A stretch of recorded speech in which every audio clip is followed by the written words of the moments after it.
ஓம் शुक्लाम्बरधरं विष्णुं शशिवर्णं चतुर्भुजं प्रसन्नवदनं ध्यायेत् सर्वविघ्नोपशान्तये। गुरुर्ब्रह्मा गुरुर्विष्णु गुरुर्देवो महेश्वरः गुरुः साक्षात् परं ब्रह्म तस्मै ஸ்ரீ குரவே நமः. இன்னைக்கு குருவாயூரப்பனோட அனுகிரகத்தோட ஸ்ரீமன் பட்டத்திரி எழுதிய ராமாவதாரம் அந்த சரித்திரம் இந்த வாரமும் அடுத்த வாரமும் பார்ப்போம். அந்த சாராம்சத்தை நம்ம பார்ப்போம். ரொம்ப அழகாக எழுதியிருக்க அந்த முழு ராமாயணத்தையும் 20 ஸ்லோகங்கள், 2 தசகம் 20 ஸ்லோகங்கள்ல சுவைப்பட ஒரு விஷயம் கூட விடாம எழுதியிருக்க. இந்த இன்ட்ரோடக்டரி பிக்சர்ல நீங்க பார்க்கலாம். இந்த தசகம் 34ல எல்லா ஹைலைட் முழுக்க கொடுத்துருக்கோம். நீங்க எப்போ டைம் கிடைக்கும் போது இன்னும் கொஞ்சம் டீட்டெயில்டா நீங்க பாத்துக்கலாம். இன்னைக்கு ராமாயணத்தை தொடங்குறதுனால நான் ஏக ஸ்லோகம் ராமாயணம் அதை சொல்லுவேன். அதையும் நான் உங்களுக்கு கொடுத்துருக்கேன் வாட்ஸ்அப்ல, நீங்க பாத்துக்கோங்க.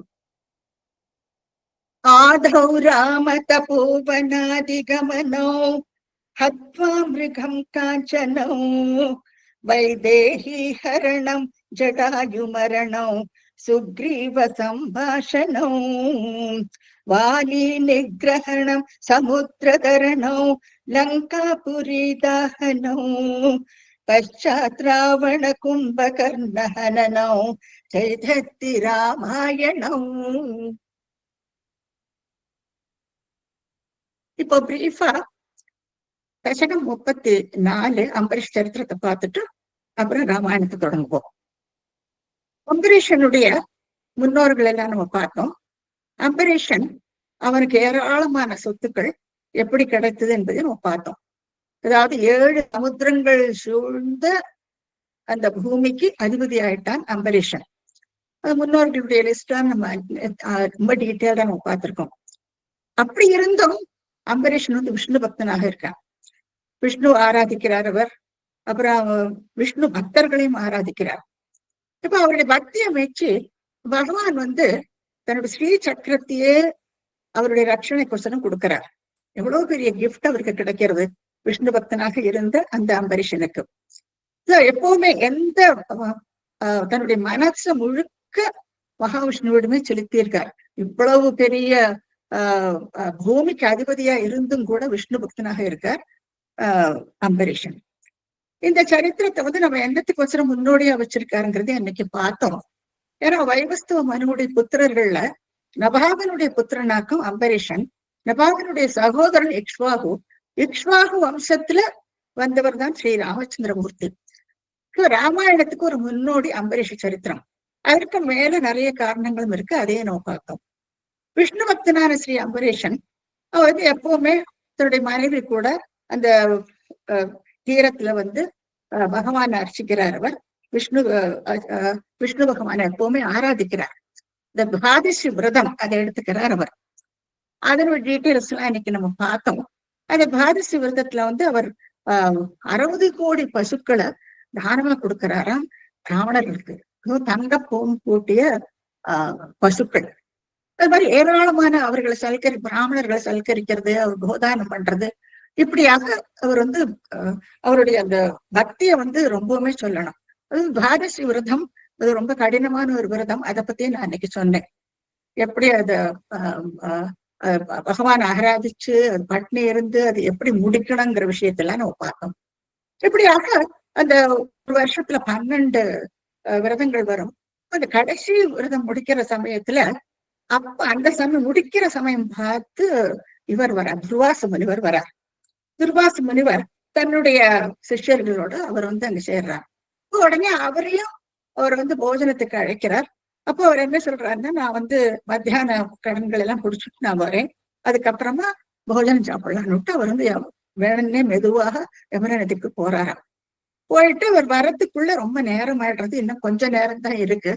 பெரியவா சொன்னதன் பிரகாரம் கூடியிருந்தவா எல்லாரும் சொல்றா, நீங்க இந்த சாலக்கிராம தீர்த்தத்தை கொடுத்து அது முடிச்சுக்கலான்னு சொல்றா.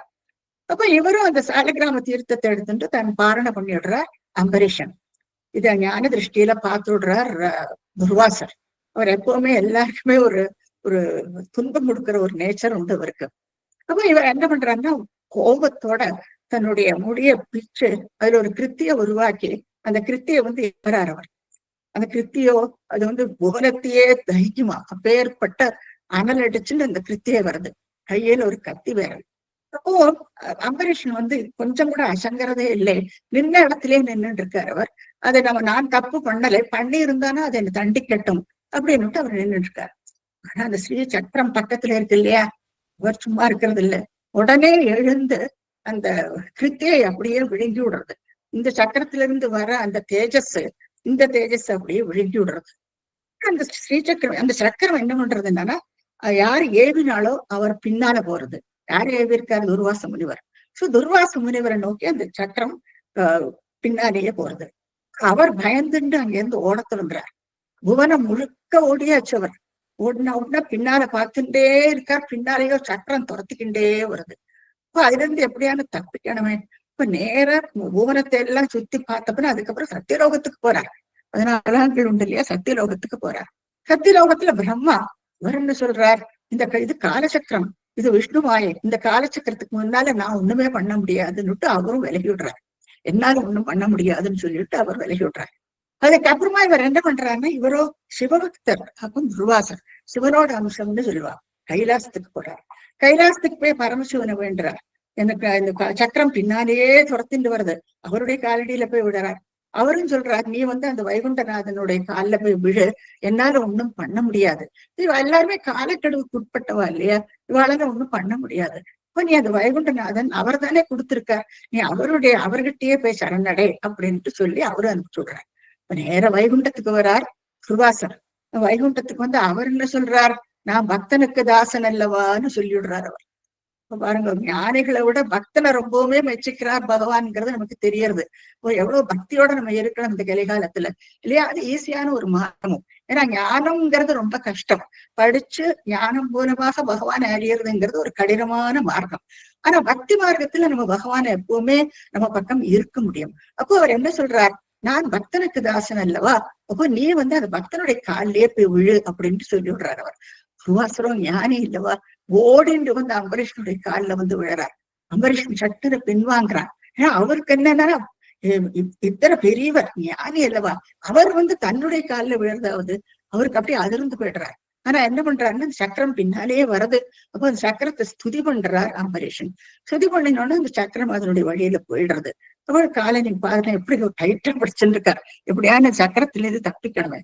கடைசியில துர்வாசர் வந்து ரொம்பவுமே மெச்சிக்கிறார் அவனுடைய இது பகவான் கிட்ட எத்தனை பக்தி இல்லவா, அந்த விஷ்ணு பக்தனை ரொம்பவும் மெச்சுக்கிறார். இப்போ தன்னுடைய இந்த எண்ணத்தோட எப்படி அழிவாங்கன்ட்டு வந்த அந்த எண்ணத்தோட வந்தவரை கூட எப்படி அவர் காப்பாத்தி விடுறாரு இல்லையா. சோ அதையெல்லாம் அவர் வந்து மெச்சுக்கிறார். ஆனா இது வந்து இதுல இது ஒரு நாடகமாவும் இருக்கலாம். ஏன்னா இப்போ இந்த மாதிரி அவர் பண்ணியிருக்கிற என்னன்னா, அம்பரீஷனுடைய அந்த பக்தி அது நமக்கு தெரிஞ்சிருக்காது. ஏன் அந்த சரித்திரத்துக்கு பத்தி நமக்கு டோட்டலா ஒண்ணுமே தெரிஞ்சிருக்காது. அப்புறம் இந்த துவாதச விரதம் அதனுடைய சிறப்புகள் அதுவும் நமக்கு தெரிஞ்சிருக்காது. இப்போ இது எல்லாமே அவருடைய அந்த பக்தி எப்படியாவது வெளிப்படணும், எல்லாருக்கும் உலகத்துல எல்லாருக்கும் தெரியணும் இல்லையா. அப்போ அதுக்காக நடத்தின நாடகமாகவும் இருக்கலாம். இப்போ இதுல இருந்து நம்ம இதுல நிறைய விஷயங்கள் நமக்கு இந்த சரித்திரத்துல போல தெரியறது. அதாவது பகவான் வந்து ஞானிகளை விட பக்தனை ரொம்பவுமே மதிக்கிறார் பகவான்ங்கிறது நமக்கு தெரியுது. அதற்கு மேல நமக்கு அந்த துவாதச விரதம் இந்த மாதிரி நிறைய விஷயங்கள் நமக்கு இந்த சரித்திரத்துல நமக்கு தெரிய வருது. அதுக்கு மேல இந்த அம்பரீஷ சரித்திரம் வந்து ஒரு முன்னோடி, ராமாயணத்துக்கு ஒரு முன்னோடி. சோ அப்படியாக நிறைய விஷயங்களோட இப்ப நம்ம வந்து ராமாயணத்தை ஆரம்பிப்போம். ராமாயணம் எல்லாருக்கும் தெரிஞ்ச ஒரு காவியம். அதை பத்தி நான் இன்னும் பெருசா சொல்ல வேண்டிய அவசியமே இல்லை. உங்களுக்கு எல்லாம் நன்றாக தெரியும். நிறைய பேர் படிச்சுட்டு இருப்பேன். சுந்தர காண்டம், நிறைய காண்டங்கள் எல்லாம் பாராயணம் பண்ணிட்டு இருப்பேன். எனவே பட்சத்தில் எழுதிய இந்த ராமாயணம் அது வந்து நீங்க நீங்க படிச்சு பார்த்தப்பன்னா ஆஃப்டர் கோயிங் த்ரூ திஸ், அதுக்கப்புறம் நீங்க உங்களுக்கு ஒரு வேற மாதிரி எண்ணங்களும் வரலாம். ஏன்னா அப்படி ஒரு காவிய ரசத்தோட எழுதியிருக்கார். அந்த 20 ஸ்லோகங்கள்ல அந்த ராமாயணத்துல இருக்கிற அத்தனை விஷயங்களையும் ரொம்ப சுருக்கமாக, அதுவும் சுவைப்பட எழுதியிருக்கார் ஸ்ரீமன் பட்டத்திரி. அதை நம்ம வந்து ஒவ்வொரு ஸ்லோகத்திலையும் நம்ம பார்ப்போம். ஒரு ஸ்லோகத்திலேயே நிறைய விஷயங்கள் வரும். இது வந்து ரமா ரகு ரொம்ப அழகா பிக்சர்ஸ் எல்லாம் எடிட் பண்ணியிருக்கா மங்களா. அண்ட் போன வருஷம் நாங்க பண்ணின எடிட் பண்ணின பிக்சர்ஸ் அப்படி எல்லாமாக கூடி எல்லாமே பகவானோட அனுகிரகத்துலதான் எல்லாமே நடக்கிறது. நம்ம கையில எதுவுமே கிடையாது. எனவே உங்களுடைய பார்ட்டிசிபேஷன் இதெல்லாம் நான் ஏற்கனவே இந்த வாட்ஸ்அப்ல கொடுத்திருந்தேன். சோ எல்லாருடைய அனுகிரகத்தோடையும் எல்லாருடைய பிளெஸிங்ஸோடையும் நான் இந்த ஸ்ரீமன் பட்டத்திரியுடைய ராமாயணத்தை தொடங்குறேன். இந்த ராமச்சரித்திரத்துல ராவணனும் கும்பகர்ணனும் யாருங்கிறது உங்களுக்கு தெரியும். ஏன்னா சனகாதிகளுடைய சாபத்தினால அந்த ஜெய விஜயா இருக்கா இல்லையா வைகுண்டத்துல, அவளுக்கு சாபம். சோ அந்த சாபத்தினால அவளுக்கு இது 2வது ஜென்மம், 2வது அசுரப்பிறவி அவளுக்கு கழிக்க வேண்டியிருக்கு. முதல் அசுரப்பிறவி ஹிரண்யாக்ஷன் ஹிரண்யகசிபு, அதை நம்ம ஏற்கனவே பார்த்தாச்சு. இது 2வது. இப்போ இனிமே ஆரம்பிப்போம் நம்ம. கீர்வாணேர் அர்த்தியமானோ தசமுக நிதனோ கோசலே விஷ்ய ஸ்ருங்கே புத்ரியாமிஷ்டிஷ்ட்வா ததுஷி தசரத ஸ்மாக்ருதே பாயசார்யம் தத்புக்த்யா தத்புரந்திஷ்வபி திஸ்ருசு சமோ ஜாத கர்ப்பாசு ஜாதோ ராமஸ்த்வம் லக்ஷ்மணேன ஸ்வயமன பரதே ஸ்வயமத பரதே நாபி சத்ருக்ன நாம்னா. எப்படி ஆரம்பிக்கிறார் பாருங்க. ஈர்வாணேகி அர்த்தியமானக, அதாவது ஈர்வாணகின்னா தேவாதிகள். தேவாதிகள் எல்லாம் வைகுண்டத்துக்கு போய் பகவான் கிட்ட வேண்டிக்கிறாளாம். அர்த்தியமானக அவ வேண்டுதல் பேர்ல தசமுக நிதனம். தசமுகன் யாருன்னு உங்களுக்கு தெரியும், ராவணன். ராவணன் வந்து அவன் வந்து வைகுண்டத்துல ஜெய விஜயால ஒருத்தனாக்கும் ராவணன். அவனை நிதனம், அவனை எப்படியான வதம் பண்ணணும். அப்ப அதுல இருந்து நம்ம தெரிஞ்சுக்கலாம் ராவணன் வந்து இந்த தேவாதிகளை எல்லாம் எவ்வளவு துன்புறுத்துறான், என்னெல்லாம் நடக்கிறது ஒரு தெரியும். இல்லாட்டா என்னத்துக்கு பகவான் போய் அவ வேண்டிக்கணும். சோ பகவான் கிட்ட அவ அத்தியமானகன்னா அவள்கிட்ட ஒரு வேண்டுதலை வைக்கிறான். தசமுக நிதனம். இப்போ அந்த சமயத்துல பகவான் என்ன சொல்றாங்கன்னா, நானே ஸ்வயம் அங்க அவதாரம் எடுத்து அந்த அவனை வதம் பண்ணுவேன்ட்டு அவள் சொல்லி அனுப்பிச்சு விடுறாரு அவர். இப்ப அதுக்குள்ள ஏற்பாடுகள். இப்ப வந்து பகவான் பாருங்க, நாம் எப்பவுமே பேரண்ட்ஸ் தான் தனக்கு நல்ல குழந்தைகள் பிறக்கணும்னுட்டு பகவானை வேண்டிப்பான். ஆனா இப்போ பாருங்க, பகவான் தனக்கு ஒரு நல்ல பேரண்ட்ஸ் கிடைக்கணும்னுட்டு அவர் செலக்ட் பண்றார். அப்படியாக எப்படி வராங்கிறது நம்ம பார்ப்போம். கோசலே ரிஷ்யஸ்ருங்கர், கோசல ராஜ்யத்துல ரிஷ்யஸ்ருங்கர் இருக்கார். இவர் வந்து யாரு என்னன்னா, அவர் மூலமாக புத்திரியா இஷ்டி இஷ்டுவா, புத்திரகாமேஷ்டியாகம்னு சொல்லுவா. அதாவது தசரதனுக்கு புத்திரர்கள் கிடையாது. அப்போ அந்த யஜ்யத்தை பண்ணி அவருக்கு ஒரு ஆண் வாரிசு வரணும். அப்போ அந்த ஆண் வாரிசு வர வேண்டி ரிஷ்யஸ்ருங்கரை கூப்பிட்டு அவரை அத்மரிவா வச்சு ஒரு யஜ்யம் பண்றதுக்கு ஏற்பாடு பண்றார் தசரதன். நீங்க பார்க்கலாம், இங்க யஜ்யத்துக்கு எல்லாம் ஏற்பாடாயிருக்கு. 3 மனைவிமார்களும் நின்றுட்டு இருக்கா. தசரதன் பின்னால அவன் 3 பேரும் நின்றுட்டு இருக்கா. இப்ப இந்த ரிஷ்யஸ்ருங்கர் யாரு, அதுக்கு பின்னாடி ஒரு சின்ன ஸ்டோரி இருக்கு. ரிஷ்யஸ்ருங்கர் வந்து ஒரு விதத்துல பார்த்தானா அவர் வந்து தசரதனுடைய மாப்பிள்ளையாகும். தசரதனுக்கு சாந்தான்னு ஒரு பொண்ணு இருக்கா. ஆனா அந்த பொண்ணை வந்து ரோமபாதர், அவர் வந்து அங்க தேசத்து அரசன் ரோமபாதர். இந்த அங்க தேசம் வந்து நீங்க வேதிக் பீரியட் மேப்ல நீங்க பார்த்தீங்கன்னா மகத சாம்ராஜ்யத்துக்கு கீழே இருக்கு. ரொம்ப பிக்சர்ஸ் ஜாஸ்தியாலும் நான் கொடுக்கல உங்களுக்கு, நீங்க அப்புறமா நீங்க பாத்துக்கலாம். ஏன்னா எந்தெந்த இடத்துல இருந்து இந்த எல்லாம் நடக்கிறதுங்கிறத பார்த்தா ரொம்ப இன்ட்ரெஸ்டிங்கா இருக்கும். நீங்க ராமாயணம் படிக்கும்போது சும்மா படிக்கிறத விட நீங்க கொஞ்சம் ரிசர்ச் ஓரியன்டேஷனோட நீங்க பார்த்தீங்கன்னா ரொம்பவுமே இன்ட்ரெஸ்டிங்கா இருக்கும். சோ அந்த மகத சாம்ராஜ்யத்துக்கு கீழே நீங்க அங்க தேசத்தை பார்க்கலாம். சோ இந்த அங்க தேசத்து ராஜாவாக்கும் ரோமபாதர். அவருடைய ராஜ்யத்துல மழையே இல்லை, ரொம்பவுமே க்ஷாமம். எங்க பார்த்தாலும் பயிர் எல்லாம் நல்லா விளையறதே இல்லை. அப்போ மழையே கிடையாது ஒட்டுமே. இப்ப அவரை வச்சு அத்மரிவா வச்சு ஒரு யஜ்யம் பண்ணி அதுல வந்து நல்ல மழை, கோபியஸ் ரெயின்ஃபால், நல்ல மழை பெய்யுறது, நாடே செழிப்பாயிடுது. அந்த ரோமபாதர் தன்னுடைய பெண் சாந்தாவை ரிஷ்யசிங்கருக்கு கல்யாணம் பண்ணி கொடுக்கிறார். இப்போ சாந்தா யாரு, அவ வந்து தசரதனுடைய பொண்ணா இருக்கும். தசரனுடைய அவர் வந்து ரோமபாதருக்கு தத்து கொடுத்திருக்கார். அப்போ ஒரு விதத்துல தசரதனுடைய மாப்பிள்ளையாக்கும் ரிஷிசிருங்கர். அப்ப இன்னொன்னு நம்ம பார்க்கணும், என்னத்துக்கு அவரை கூப்பிட்டு இந்த யஜ்யத்தை பண்ண வைக்கிறார். அவரை அக்பர் முதல்ல அவரை மதிச்சு அவரை உட்காந்து வச்சு அது ஸ்டார்ட் பண்ணி இந்த யஜ்யத்தை எல்லாம் பண்றா இல்லையா. இதுல இருந்து நமக்கு என்ன தெரியுதுன்னா, ரிஷிசிருங்கர் வந்து ரொம்ப கைராசிக்காரர்னு தெரியுது. நம்ம டாக்டர்ஸ் எல்லாம் அப்படிதானே நம்ம அப்புறம் இல்லையா கைராசின்னு சொல்றோம்.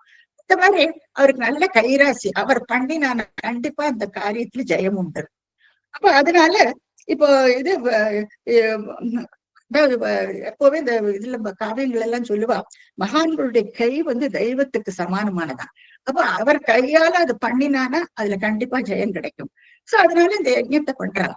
பண்ணின பொழுது அந்த சமயத்துல விஷ்ணுவுடைய பார்ஷதர் ஒருத்தர், அவருடைய ஆட்கள் ஒருத்தர் வந்து ஒரு பாயசத்தை எடுத்துட்டு மேல வர. சிலப்போ விஷ்ணு மகாவிஷ்ணுவே வந்து அப்படிலாம் இருக்கும். வாட் எவர் இட் இஸ், ஒரு பாயசத்தை வந்து எடுத்துட்டு மேல வர. இப்ப அதை நீங்க பார்க்கலாம், யஜ்ய குண்டத்துல இருந்து ஒருத்தர் எடுத்துட்டு வரா. சோ புத்ரியா மிஷ்டி இஷ்டுவா ததுஷி, ததுஷி கொடுக்கிறாராம், தசரதனுக்கு கொடுக்கிறான். ததுஷி தசரத என்னத்துக்குன்னா ஸ்மாபிருத்தே பாயசாக்கியம், அதாவது அவரை குறிச்சு தசரதனை குறிச்சு இந்த யஜ்யம் பண்ணியிருக்கார். அப்போ ரிஷிசிருங்கர் பண்ணினா அந்த யஜ்யத்துல இந்த பாயசத்தை எடுத்துட்டு வர்றார் அவர். அப்ப அந்த பாயசத்தை இவர் என்ன பண்ணுவார், தசரதர் தான் கொடுக்க மாட்டார், ரிஷிசிருங்கர் கையில கொடுத்து அவர் கையில இருந்து தான் வாங்கிட்டு அதை வந்து தன்னுடைய மனைவிகள் 3 பேருக்கும் கொடுப்பறான். எவ்வளவு விஷயங்கள் இருக்கு பாருங்க. அதுல இருந்து ரிஷிசிங்கருடைய தன்னுடைய மாப்பிள்ளையுடைய கைராசியை எப்படி அவர் மெச்சிக்கிறார் இல்லையா. சோ அவர் கையினால தன் கையில வாங்கி அதுக்கப்புறமா அவர் வந்து இந்த 3 பேருக்கும் பிரிச்சு கொடுக்கிறார் அவர். அப்போ தத் புக்தியா, அந்த பாயசத்தை இவ 3 பேர் எடுத்துக்கிறார். புக்தியான்னு அவ எடுத்துக்கிறது. தத் புக்தியா புரந்திரீஷு அபி, இந்த 3 மனைவிமார்கள், அவ 3 பேரும் பட்டத்து மகிழ்ச்சிகள் இல்லையா 3 பேரும். அவ 3 பேருக்கு அவர் பிரிச்சு கொடுக்கிறார். அப்போ இது எப்படி பிரிச்சு கொடுக்கிறார் அதுவும் நமக்கு தெரியணும் இல்லையா. இப்போ அந்த பாயசத்துல என்ன பண்றாங்கன்னா, அரை பங்கு சுமித்திரைக்கு கொடுக்குறான், அரை பங்கு சுமித்திரைக்கு, 1/4 பங்கு வந்து கைகேயிக்கு, பாக்கி அரைக்கால் வந்து கௌசல்யாக்கு. கௌசலைக்கு வந்து அரை பங்கு, கைகேயிக்கு 1/4 பங்கு, சுமித்திரைக்கு வந்து அரைக்கால். நீங்க கால்குலேட் பண்ணிக்கோ. சோ அந்த ஒரு பங்கை இப்படி பிரிச்சு இவ 3 பேருக்குமா கொடுக்குறாரு. அதுதான் இங்க சொல்றாரு, தத் புக்தியா தத் புரந்திரீஸ்வபி திஸ்ருசு சமம். இங்க சமம்னா சமமா கொடுக்கறது இல்ல. அப்போ ½ குவார்டர் 1/8 இப்படி பிரிச்சு அவ 3 பேருக்குமா கொடுக்கிறார்கள். சோ அவளுக்கு ஒரே காலத்துல, சமம்னா ஒரே காலத்துல ஜாத கர்ப்பாசு, அவ 3 பேரும் கர்ப்பம் தரிக்கிறார். ஜாத கர்ப்பாசு ஜாதோ, ஜாதக பிறக்கிறானாம். யாரெல்லாம் பிறக்கிறா, ராமஸ்துவம் அப்படின்னுட்டு குருவாயூரப்பனை பார்த்து ஸ்ரீமன் பட்டத்துல சொல்றார், தாங்கள் ராமனாகங்கிற பண்பு. எந்த ஒரு அவர் எழுதும் பொழுது எத்தனை ஷார்ப்பா எழுதுறார் இல்லையா. ராமஸ்துவம்னு சொல்றார். அப்போ நிஜமாவே பகவான் வந்து அந்த குழந்தைய அவர் காட்டியிருக்கிறோம், ராமராக அவர் முன்னால வந்து காட்டியிருக்கிறோம். எவ்வளவு அழகா எழுதார் பாருங்க. ராமஸ்துவம், தாங்கள் ராமனாகவும், லக்ஷ்மணேன, லக்ஷ்மண் கூட, இந்த குழந்தை 4 பேரும் நீங்க பார்க்கலாம், அடுத்தடுத்து பிறப்பாச்சுலாம். லக்ஷ்மணேன ஸ்வயம் அத பரதேனாபி, பரதனாகவும் சத்ருக்னாகவும், சத்ருகனாம்னா அந்த 4 பேர்லயும் அவ 4 பேருமா பிறக்கிறான். அடுத்தடுத்து பிறப்பாவா, அந்த டீட்டெயில்ஸ் எல்லாம் நீங்க பாத்துக்கலாம், நிறைய ராமாயண புஸ்தகம் எல்லாம் இருக்கும். அப்போ இந்த 4 குழந்தைகள் அடுத்தடுத்து பிறக்கிறான். அப்போ இங்க என்ன பட்டத்துல என்ன சொல்றார், ராமஸ்வம் லக்ஷ்மணேன ஸ்வயமத பரதேனாபி சத்ருக்ன நாம்னா, இந்த 4 பேர்லயும் 4 பேரு அடுத்தடுத்து பிறக்கிறார். இப்ப பகவான் எப்படி செலக்ட் பண்ணிட்டு 4 பிரிச்சுன்னு விடுறாரு இல்லையா. இதை எல்லாமே பகவானுடைய ஒரு அம்சம் தான், விஷ்ணுவோட அம்சத்துலதான் 4 பேரும் பிறந்திருக்கா. இப்ப லக்ஷ்மணன் வந்து ஆதிசேஷன், அவருடைய சங்கம் சக்கரம், அவ 2 பேரும் தான் பரத சத்ருக்னன். அவர் ஸ்வயம் தான் ராமராக அவர் அவதரிக்கிறார். இப்போ 4 குழந்தைகளும் பிறக்கிறார், ரொம்பவுமே சந்தோஷப்படுறார். இப்போ வந்து அந்த ஒரு பங்குல 4 குழந்தைகள் அங்க பிறக்கிறார் தசரதனுக்கு. இப்படியாக அந்த முதல்ல வந்து அவருடைய ஜனனத்தை பத்தி நம்ம பாக்குறோம். அடுத்து என்ன ஆகுதுன்னு, கோதண்டி கௌஷிகஸ்ய கிரதுவரமவிதோ லக்ஷ்மணேனானுயாதः யாதோ பூதாத வாச்சா முனிகதித அனுத்வந்த சாந்தாத்வ கேதஹ நிருணாம் த்ராணாய பாணை முனிவசன பலாத் தாடகாம் பாடயித்வா லப்வாஸ்மாத் அஸ்திரஜாலம் முனிவனமகமோ தேவசித்தாசிரமாக்கியம். இப்ப அந்த குழந்தைகள் வளர்றது இப்ப பாருங்க, அந்த இந்த சமயத்துல வயசு 12 இருக்கும். சின்னவா 2 பேரும் எல்லாருமே அந்த மோரார்ல அதே ஏஜ்ல தானே இருப்பா இல்லையா? இப்ப ராமலட்சுமணன் நீங்க பார்க்கல, இந்த ஸ்லோகத்தை எப்படி ஆரம்பிக்கிறார் பாருங்க. கோதண்டத்தை ஏந்திக்கிறாராம் ராமர். இது கோதண்டம்ங்கிறது ராமனுடைய வில்லுக்கு பேரு கோதண்டம். விஷ்ணுடைய வில்லுக்கு பேரு சாரங்கம், சாரங்கபாணி. கோதண்டபாணி ராமர், பினாகபாணி சிவன். சோ இதை நோட் பண்ணிக்கணும். இவ 3 பேரோட வில்லுக்கும் வேற வேற பேராகும். சோ இந்த கோதண்டி அதை உடனே ஏந்தின் விடுறாராம் ராமன். கோதண்டி கௌஷிகஸ்ய, விஸ்வாமித்திரர் வரார் அந்த சமயத்துல. விஸ்வாமித்திரர் வந்துட்டு கிரதுவரம் அவித்தோம். அவர் யஜ்யம் எல்லாம் பண்ணிட்டு இருக்கார் வனத்துல இல்லையா? வனப்பிரதேசத்துல இருந்து யஜ்யம் எல்லாம் பண்ணிட்டு இருப்பார். இப்ப எதுவும் நமக்கு ஒரு கொஸ்டின் நமக்குள்ள எழுதுறதுன்னா, என்னத்துக்கு இந்த வனத்துல எல்லாம் போயிட்டு இவாள்லாம் யஜ்யம் பண்ணிட்டு இருக்கா? இதெல்லாம் ராஜ்யம் சுபிக்ஷமாக இருக்கணுங்கிறதுக்கோசரம் பண்ற யஜ்யமாகும். சோ அந்த இது சேதா யுகத்துல நடக்கிறது. சோ அந்த யுகத்துல நிறைய யஜ்யங்கள் நடந்திருக்கு. இந்த முனிவர்கள் எல்லாம் வனத்துல இருந்து நிறைய யஜ்யங்கள் எல்லாம் பண்ணுவா. இப்ப நாடு சுபிக்ஷமா இருக்கிறதுக்கோசரம் இந்த யஜ்யங்கள் எல்லாம் பண்றா. ஏன்னா அதை திருப்தி பண்றா. இப்போ தேவாதிகள் செல்வம் மழையாகவும் செல்வமாகவும் எல்லாமே கொடுப்பா. இப்போ இந்த நாட்டுல தரித்திரம் அது எதுவுமே இருக்காது. பஞ்சம் பட்னி இது எதுவுமே இருக்காது. இதுக்கோசரம் தான் இந்த யஜ்யங்கள் எல்லாம் வனாந்திர பிரதேசத்துல பண்ணிட்டு இருக்காங்க. அப்போ கௌசிகர் விஸ்வாமித்திரராகும். சோ கௌசிகஸ்ய கிரதுவரம் அவித்தும், அதாவது செய்யறாங்க அந்த யஜ்யங்கள் எல்லாம் பண்றாரு இல்லையா? மகம்னா யஜ்யங்கள். சோ இந்த யஜ்யத்தை எல்லாம் பண்ற பொழுது அதை காப்பாத்தணும். சரி, எப்பவுமே இந்த யஜ்யங்கள் பண்ணும் பொழுது இந்த ராட்சசர்கள் இருக்கா இல்லையா, உடனே தொந்தரவு பண்ணுவா. மேலேந்து மண்ணு கல்லு அது இது எல்லாத்தையும் வாரி போடுவா. யஜ்யத்துக்கு ரொம்பவுமே பங்கத்தை கொண்டு வருவா அவ. அப்போ இவர் என்ன பண்றாருன்னா, அங்க நேர தசரதனுடைய சபைக்கு வந்துட்டு இவர் அவ 2 பேரையும் நான் கூட்டிட்டு போகணும்னு சொல்றாரு. அப்போ தசரதற்கு எப்படி இருக்கும்? அந்த குழந்தையில விடுறதுக்கு மனசு வருமா? சின்ன குழந்தைகள் அல்லவா, அது ராஜாங்கமா அந்த இருக்கப்பட்ட வேறவா 2 பேரும். அப்போ ஒரு வனத்துக்கு அவளுக்கு அனுப்பணும்னா அவருக்கு மனசுல எத்தனை ஒரு சஞ்சலம் இருக்கும் இல்லையா? அப்ப கூட கோதண்டி கௌசிகஸ்ய கிருதுமரம் அவித்தும் லக்ஷ்மணன் கூட கிளப்பி விடுறாராம். லக்ஷ்மணேன் அனுயாத்தகன்னு சொல்றார், கிளப்பி விடுறாராம் அவர். ஏன்னா அவர் சொல்றார், நீ விஸ்வாமித்திரர் கேட்டாச்சு. சோ இனிமே அவர் முனிவர் கேட்கும் பொழுது அவர் கண்டிப்பாவா கூட அனுப்பிச்சுத்தானே ஆகணும். சோ அனுயாத்தக உடனே கிளம்பி விடுறார். ராமனும் லக்ஷ்மணனும் விஸ்வாமித்திரோட கிளம்பி விடுறா அவர்.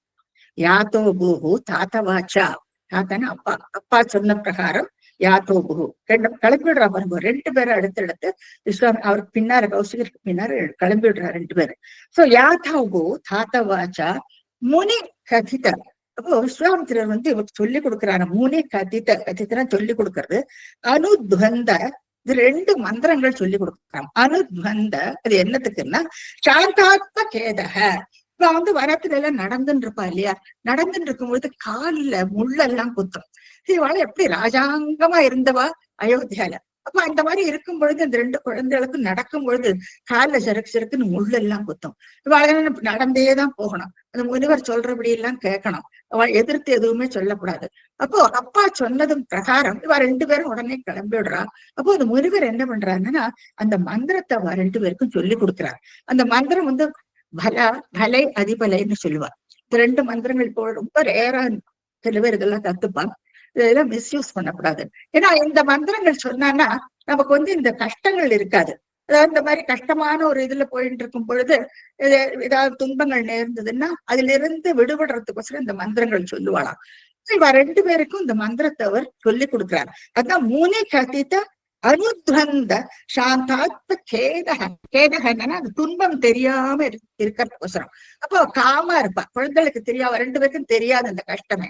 இப்ப நமக்கு இங்க எப்படி பகவான் தான், ஸ்வயம் பகவான் தான் இப்ப அவதாரம் இருக்கிறார். அவரும் சர்வஜர். அவருக்கெல்லாம் இதெல்லாம் தெரியாததா என்ன? எல்லாம் தெரியும்.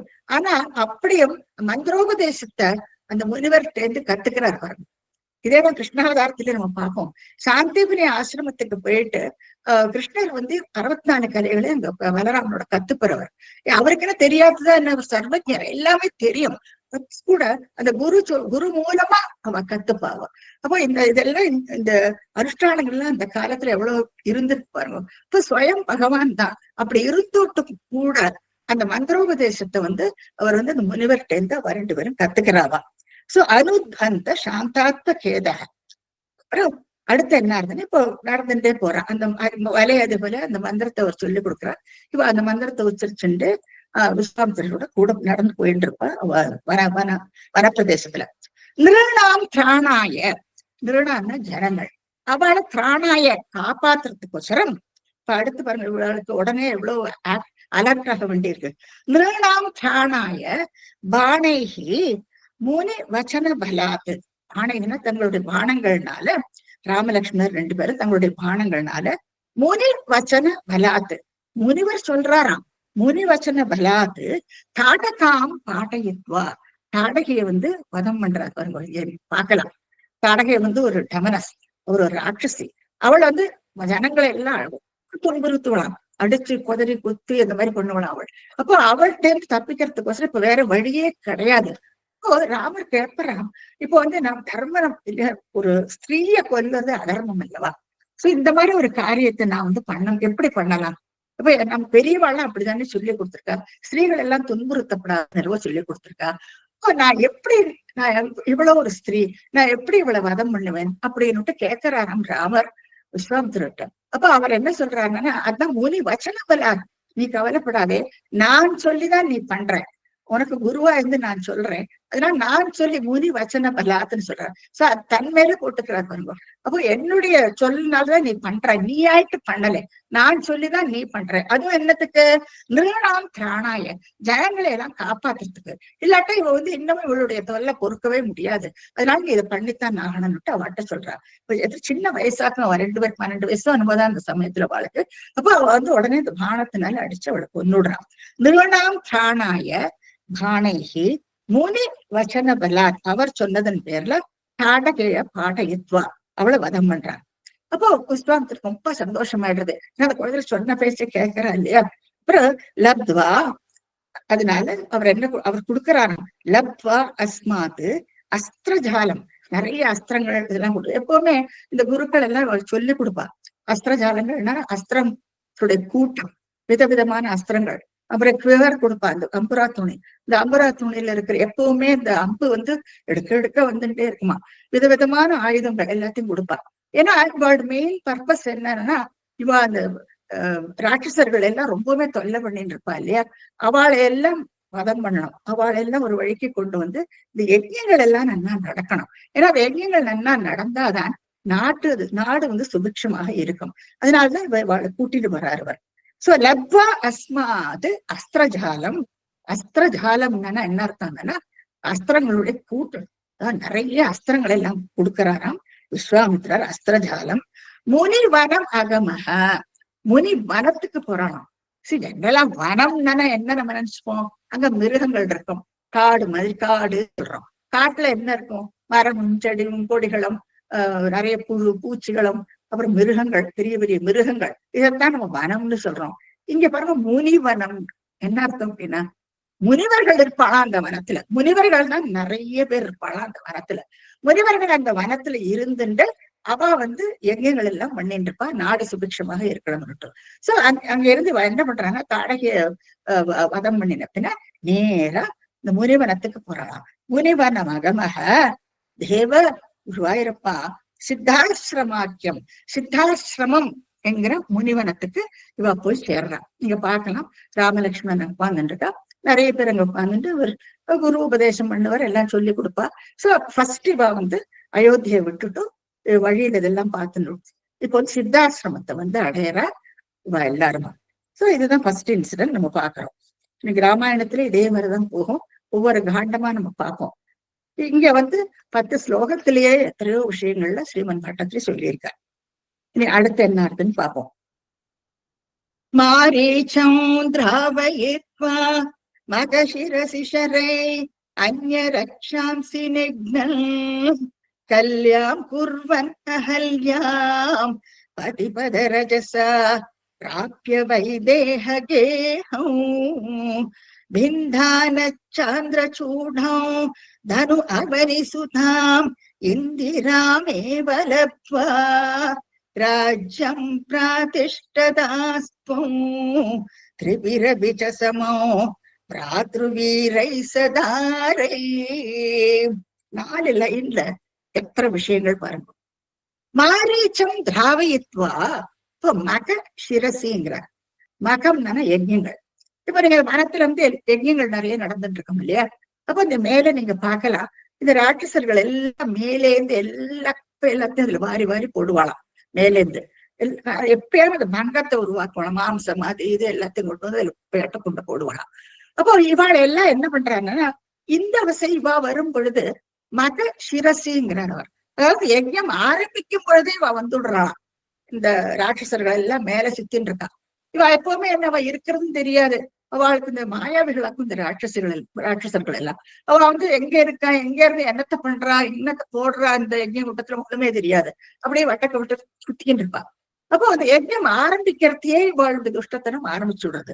அப்போ அந்த சமயத்துல மக சிரசி இவ என்ன பண்றான்னா, ஷரைஹி பானத்தை எடுத்துட்டு அந்நிய ரக்ஷாம்சி நிக்மன், நிறைய ராட்சசர்கள் மேல இருக்கா பாருங்க, அவளை எல்லாரையும் நிக்னன்னா வதம் பண்றார். மானத்தை எடுத்து எடுத்து எடுத்து அடிப்பாளாம். அப்ப ஆனா மாரீச்சன்ங்கிறவன் விட்டு அவன் வந்து ஒரு மெயின் பர்சன். பூமே அவன் வந்து ராவணனுக்கு சொந்தமாக பின்னால பார்ப்போம் மாரீச்சன். அவனை விட்டு விடுறான். நீங்க பார்க்கலாம், மாரீச்சனை ஒண்ணும் பண்றது இல்ல. அவரை போய் சமுதிரத்துல முழுகடிச்சு விடுவா போடு. சோ அவனை விட்டு விடுறான். ஏன்னா அவன் பின்னால வருவன் மறுபடியும். அவனை ஒண்ணும் பண்றது இல்லை. சோ மாரீச்சம் திராவயத்வா அவனை விட்டுவிட்டு மக சிரசி இந்த யஜ்யம் ஆரம்பிக்கும் பொழுதே ஷரேகி பானத்தினால அந்நிய ரக்ஷாம்சி நிக்னன், மத்தவாளை எல்லாம் பானத்தை அடிச்சு அடிச்சு அடிச்சு அவ வந்து வதம் பண்றா நிக்னன்னு. இல்லாட்டா இவ வந்து ரொம்பவே தொலைவாள் பண்ணவே விட மாட்டான். நீங்க பாக்கலாம், இங்க எல்லாரையும் மறைஞ்சு மறைஞ்சு மறைஞ்சு இருந்து மேலேருந்து தொல்லை பண்ணுவா. அப்ப இவ எல்லாரையும் 2 பேருமா பானத்தை எடுத்து அடிச்சுக்கிட்டே இருக்கா. அதான் ஷரைஹி சர மாதிரியா தொடுத்துட்டே இருக்கா பானத்தை. அந்நிய ரக்ஷாம்சி, அந்நிய மத்த ரக்ஷாம்சின்னா ராட்சசர்களை நிக்னன் அவளெல்லாம் கொண்டுடுறான். அடுத்து என்ன பண்றாங்கன்னா பாருங்க எவ்வளவு இதெல்லாம் முடிஞ்ச உடனே கல்யாம் குர்வன் அகல்யாம், கல்யாம் குர்வன் அகல்யாம் பதி பத ரஜசா. சின்ன ஒரு ஸ்டேட்மெண்ட்ல ஒரு பெரிய கதையை கொண்டு வர. இப்ப வந்து உங்களுக்கு இந்த கதையை உங்களுக்கு தெரியும். அகலிகை வந்து கல்லா சமைஞ்சிருக்கா. இப்ப அதுக்கு ஒரு காரணம் இருக்கு. வந்து அகலிகை வந்து கௌசிக முனிவர் 2 பேரும் கணவன் மனைவர்கள் ரொம்ப யோசிப்போட இருக்கப்பட்டவா 2 பேரும். இப்போ ஒரு சமயத்துல என்ன ஆகுதுன்னா, இவர் ரொம்ப அழகா இருப்பாள், அகலிகை ரொம்ப அழகா இருப்பாள்.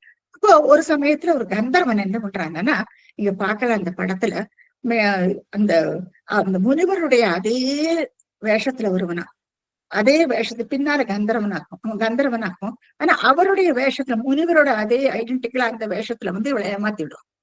அதை வந்து இவர் பிடிச்சு விடுவார். இவர் அந்த முனிவர் வந்து பார்த்து விடுவார். கௌசிக முனிவர் பார்த்து விடுறாரு. பார்த்த உடனே அவருக்கு வந்து சபிச்சு விடுறாரு. அகலியை சபிச்சு நீ கல்லாக கிடவுதுன்னு சபிச்சு விடுறாரு அவர். அப்ப அன்னையில இருந்து இவர் கல்லா அங்க உட்கார்ந்துட்டு இருக்கா. அப்ப இவர் சாப விமோசனம் என்ன? இந்த இப்ப நீங்க பார்க்கலாம், இப்ப வந்து இந்த விஸ்வாமித்திரரோட வழியில வந்துட்டு இருக்கும் பொழுது இவருக்கு வந்து என்ன சொல்றாருன்னா, கல்யா குர்வன் அகல்யாங்கிற அகலியே கல்யாம்னா பவித்திரமாக்கி விடுறாராம். எப்படி? பதி வழியில பத ரஜசா, அவர் கால்ல நடந்து போறார் இல்லையா? அப்போ அந்த பாதத்துல, பகவானுடைய பாதத்துல அந்த மண் துகள் இருக்கான். அந்த மண் துகள் எல்லாம் அந்த கல்லுல பட்ட உடனே அவள் வந்து அவளுடைய சாபம் விலகி விடுறது. அப்ப அகலியை வந்து நமஸ்காரம் பண்றாரு. நீங்க பார்க்கலாம், இங்க அவருடைய பாதம் பட்ட க்ஷணமே அவளுடைய சாபம் நீங்கி விடுறது. அப்ப அப்படியாக அகலியோட சாபம் நீங்கி விடுறது அவருடைய கால் பட்ட உடனே. அப்புறம் வந்து அவருடைய முனிவரோட சேர்த்து வச்சு விடுறார். இது வந்து இதுக்கு ஒரு முன்னோடியா இருக்கு பாருங்க. அடுத்து இவருடைய விவாகம் நடக்கும். அப்ப அதுக்கு முன்னாலேயே இவ 2 பேருடைய ஆசீர்வாதத்தையும் இவ 2 பேரும் சேர்த்து வச்சு விடுறாரு இல்லையா? சோ அவருடைய ஆசீர்வாதத்தையும் வாங்கிட்டு இப்ப மறுபடியும் எல்லாருமா போயிடுறாங்க. சோ கல்யாம் குர்வன் அகல்யாம் பதி பத ரஜசா. ரஜசான என்னன்னா மண் துகள்கள்.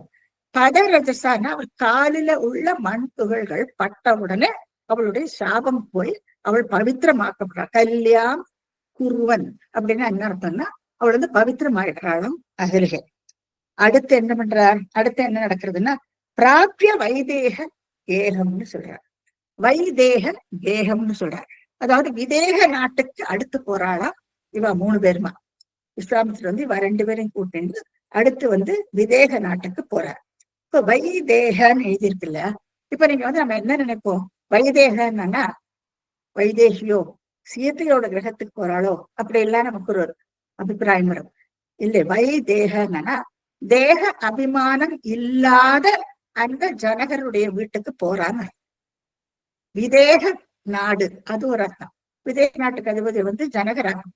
ஜனகர் ராஜ ரிஷி, வந்து பிரம்ம ரிஷி உண்டு, ராஜ ரிஷி உண்டு, தேவ ரிஷி உண்டு.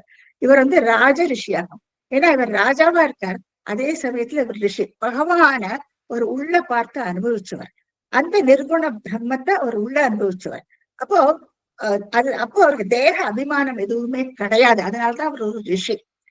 என்ன அர்த்தம்னு உங்களுக்கு புரிஞ்சிருக்கும். தேகாபிமானம் நமக்கெல்லாம் ரொம்பவுமே தேகாபிமானம். தேகத்தை போஷிச்சுட்டே இருப்போம் நம்ம, இல்லையா?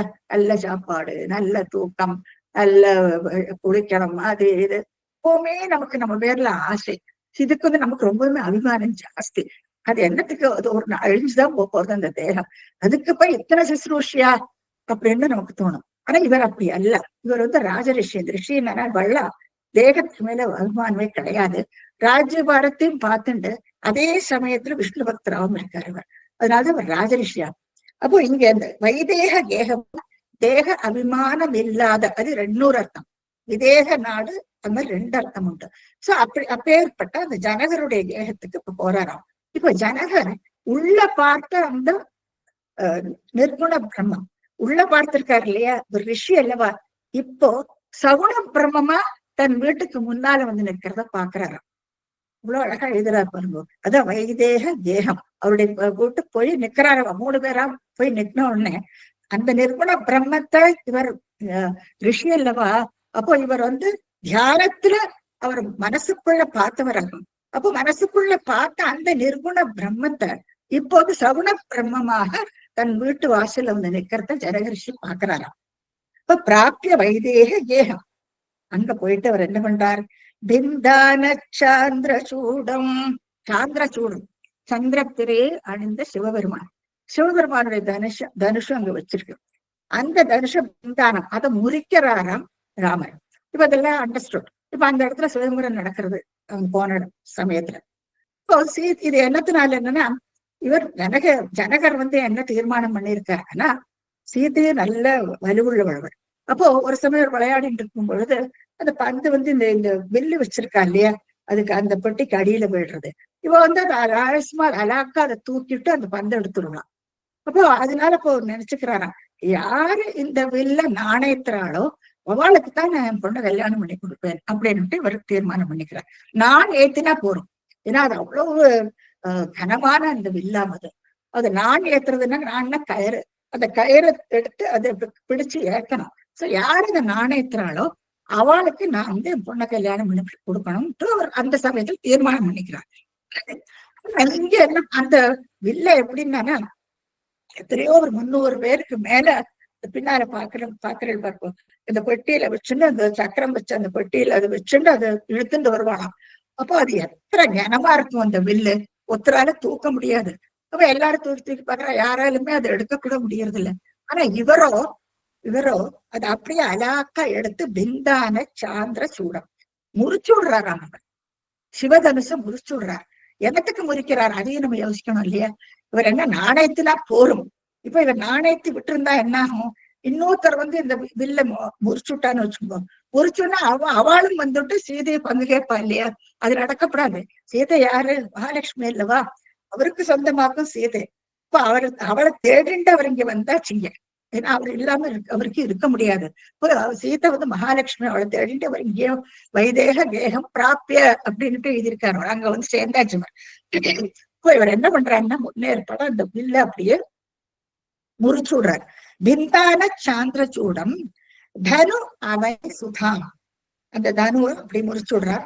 அவனி சுதாம் பூமாதேவியோட பொண்ணாக்கும் சீதை. உங்களுக்கு தெரியும், ஒருவருக்கு அந்த வயல்ல போயிருக்கும்போது அங்க இருக்காக்கும் பூமாதேவியுடைய புத்திரியாக்கம் சீதா. சோ அவள் ஜனக புத்திரி, அவர் எடுத்துட்டு வளர்த்துறாரு அவர். சோ அவனி சுதாம், அவதான் மகாலட்சுமி. இந்திராமேவ லப்த்வா, இப்போ லக்ஷ்மி அவர் அடையறார் அங்க வந்துட்டு. இந்திரான்னு மகாலட்சுமி. இந்திராம் ஏவ லப்த்வா. அதுக்கப்புறம் ராஜ்யம் பிராதிஷ்டதாக, அதுக்கப்புறம் திரும்பி தானே வரணும். இதெல்லாம் முடிச்சுட்டு அயோத்திக்கு திரும்ப கல்யாணம் இருக்குது, அவளை அடைஞ்சு விட்டு திரும்பி வரணும். ஆனா இப்ப என்ன நடக்கிறதுன்னா, இங்க நிறைய விஷயங்கள் எல்லாம் நடக்கும். திரிபிரபி சமம். இன்னும் மத்தவங்க 3 பேர் இருக்கா இல்லையா, பரதன், லக்ஷ்மணன், பரத சத்ருக்னன் இருக்கா. இப்போ விஸ்வாமித்திரோட இவ 2 பேரும் தான் போயிருக்கா. சோ இவ எல்லாரும் வராளாம். அங்க வந்துட்டு எல்லா 4 பேரோட கல்யாணமும் நடக்கிறது இங்க. அதாவது இவர் வந்து மகாலட்சுமி சீதையோட, அதே சமயத்துல லக்ஷ்மணன் வந்து ஊர்மலையை கல்யாணம் பண்ணிக்கிறார். பரதன் மண்டோதரி, ஸ்ருதகீர்த்தி வந்து சத்ருகுணன். சோ இவ 4 பேரோட விவாகமும் ஒரே சமயத்துல நடக்கிறது. நீங்க பார்க்கலாம் இந்த இடத்துல விவாகம் நடக்கிறது எல்லாருக்கும். ரொம்ப அழகான ஒரு வைபவம். இது வந்து விதேக நாட்டுல நடக்கிறது இவருடைய விவாகம். இவ எல்லாருமா அதுக்கப்புறமாக பிராதிஷ்டதாக அயோத்திக்கு திரும்பி வர.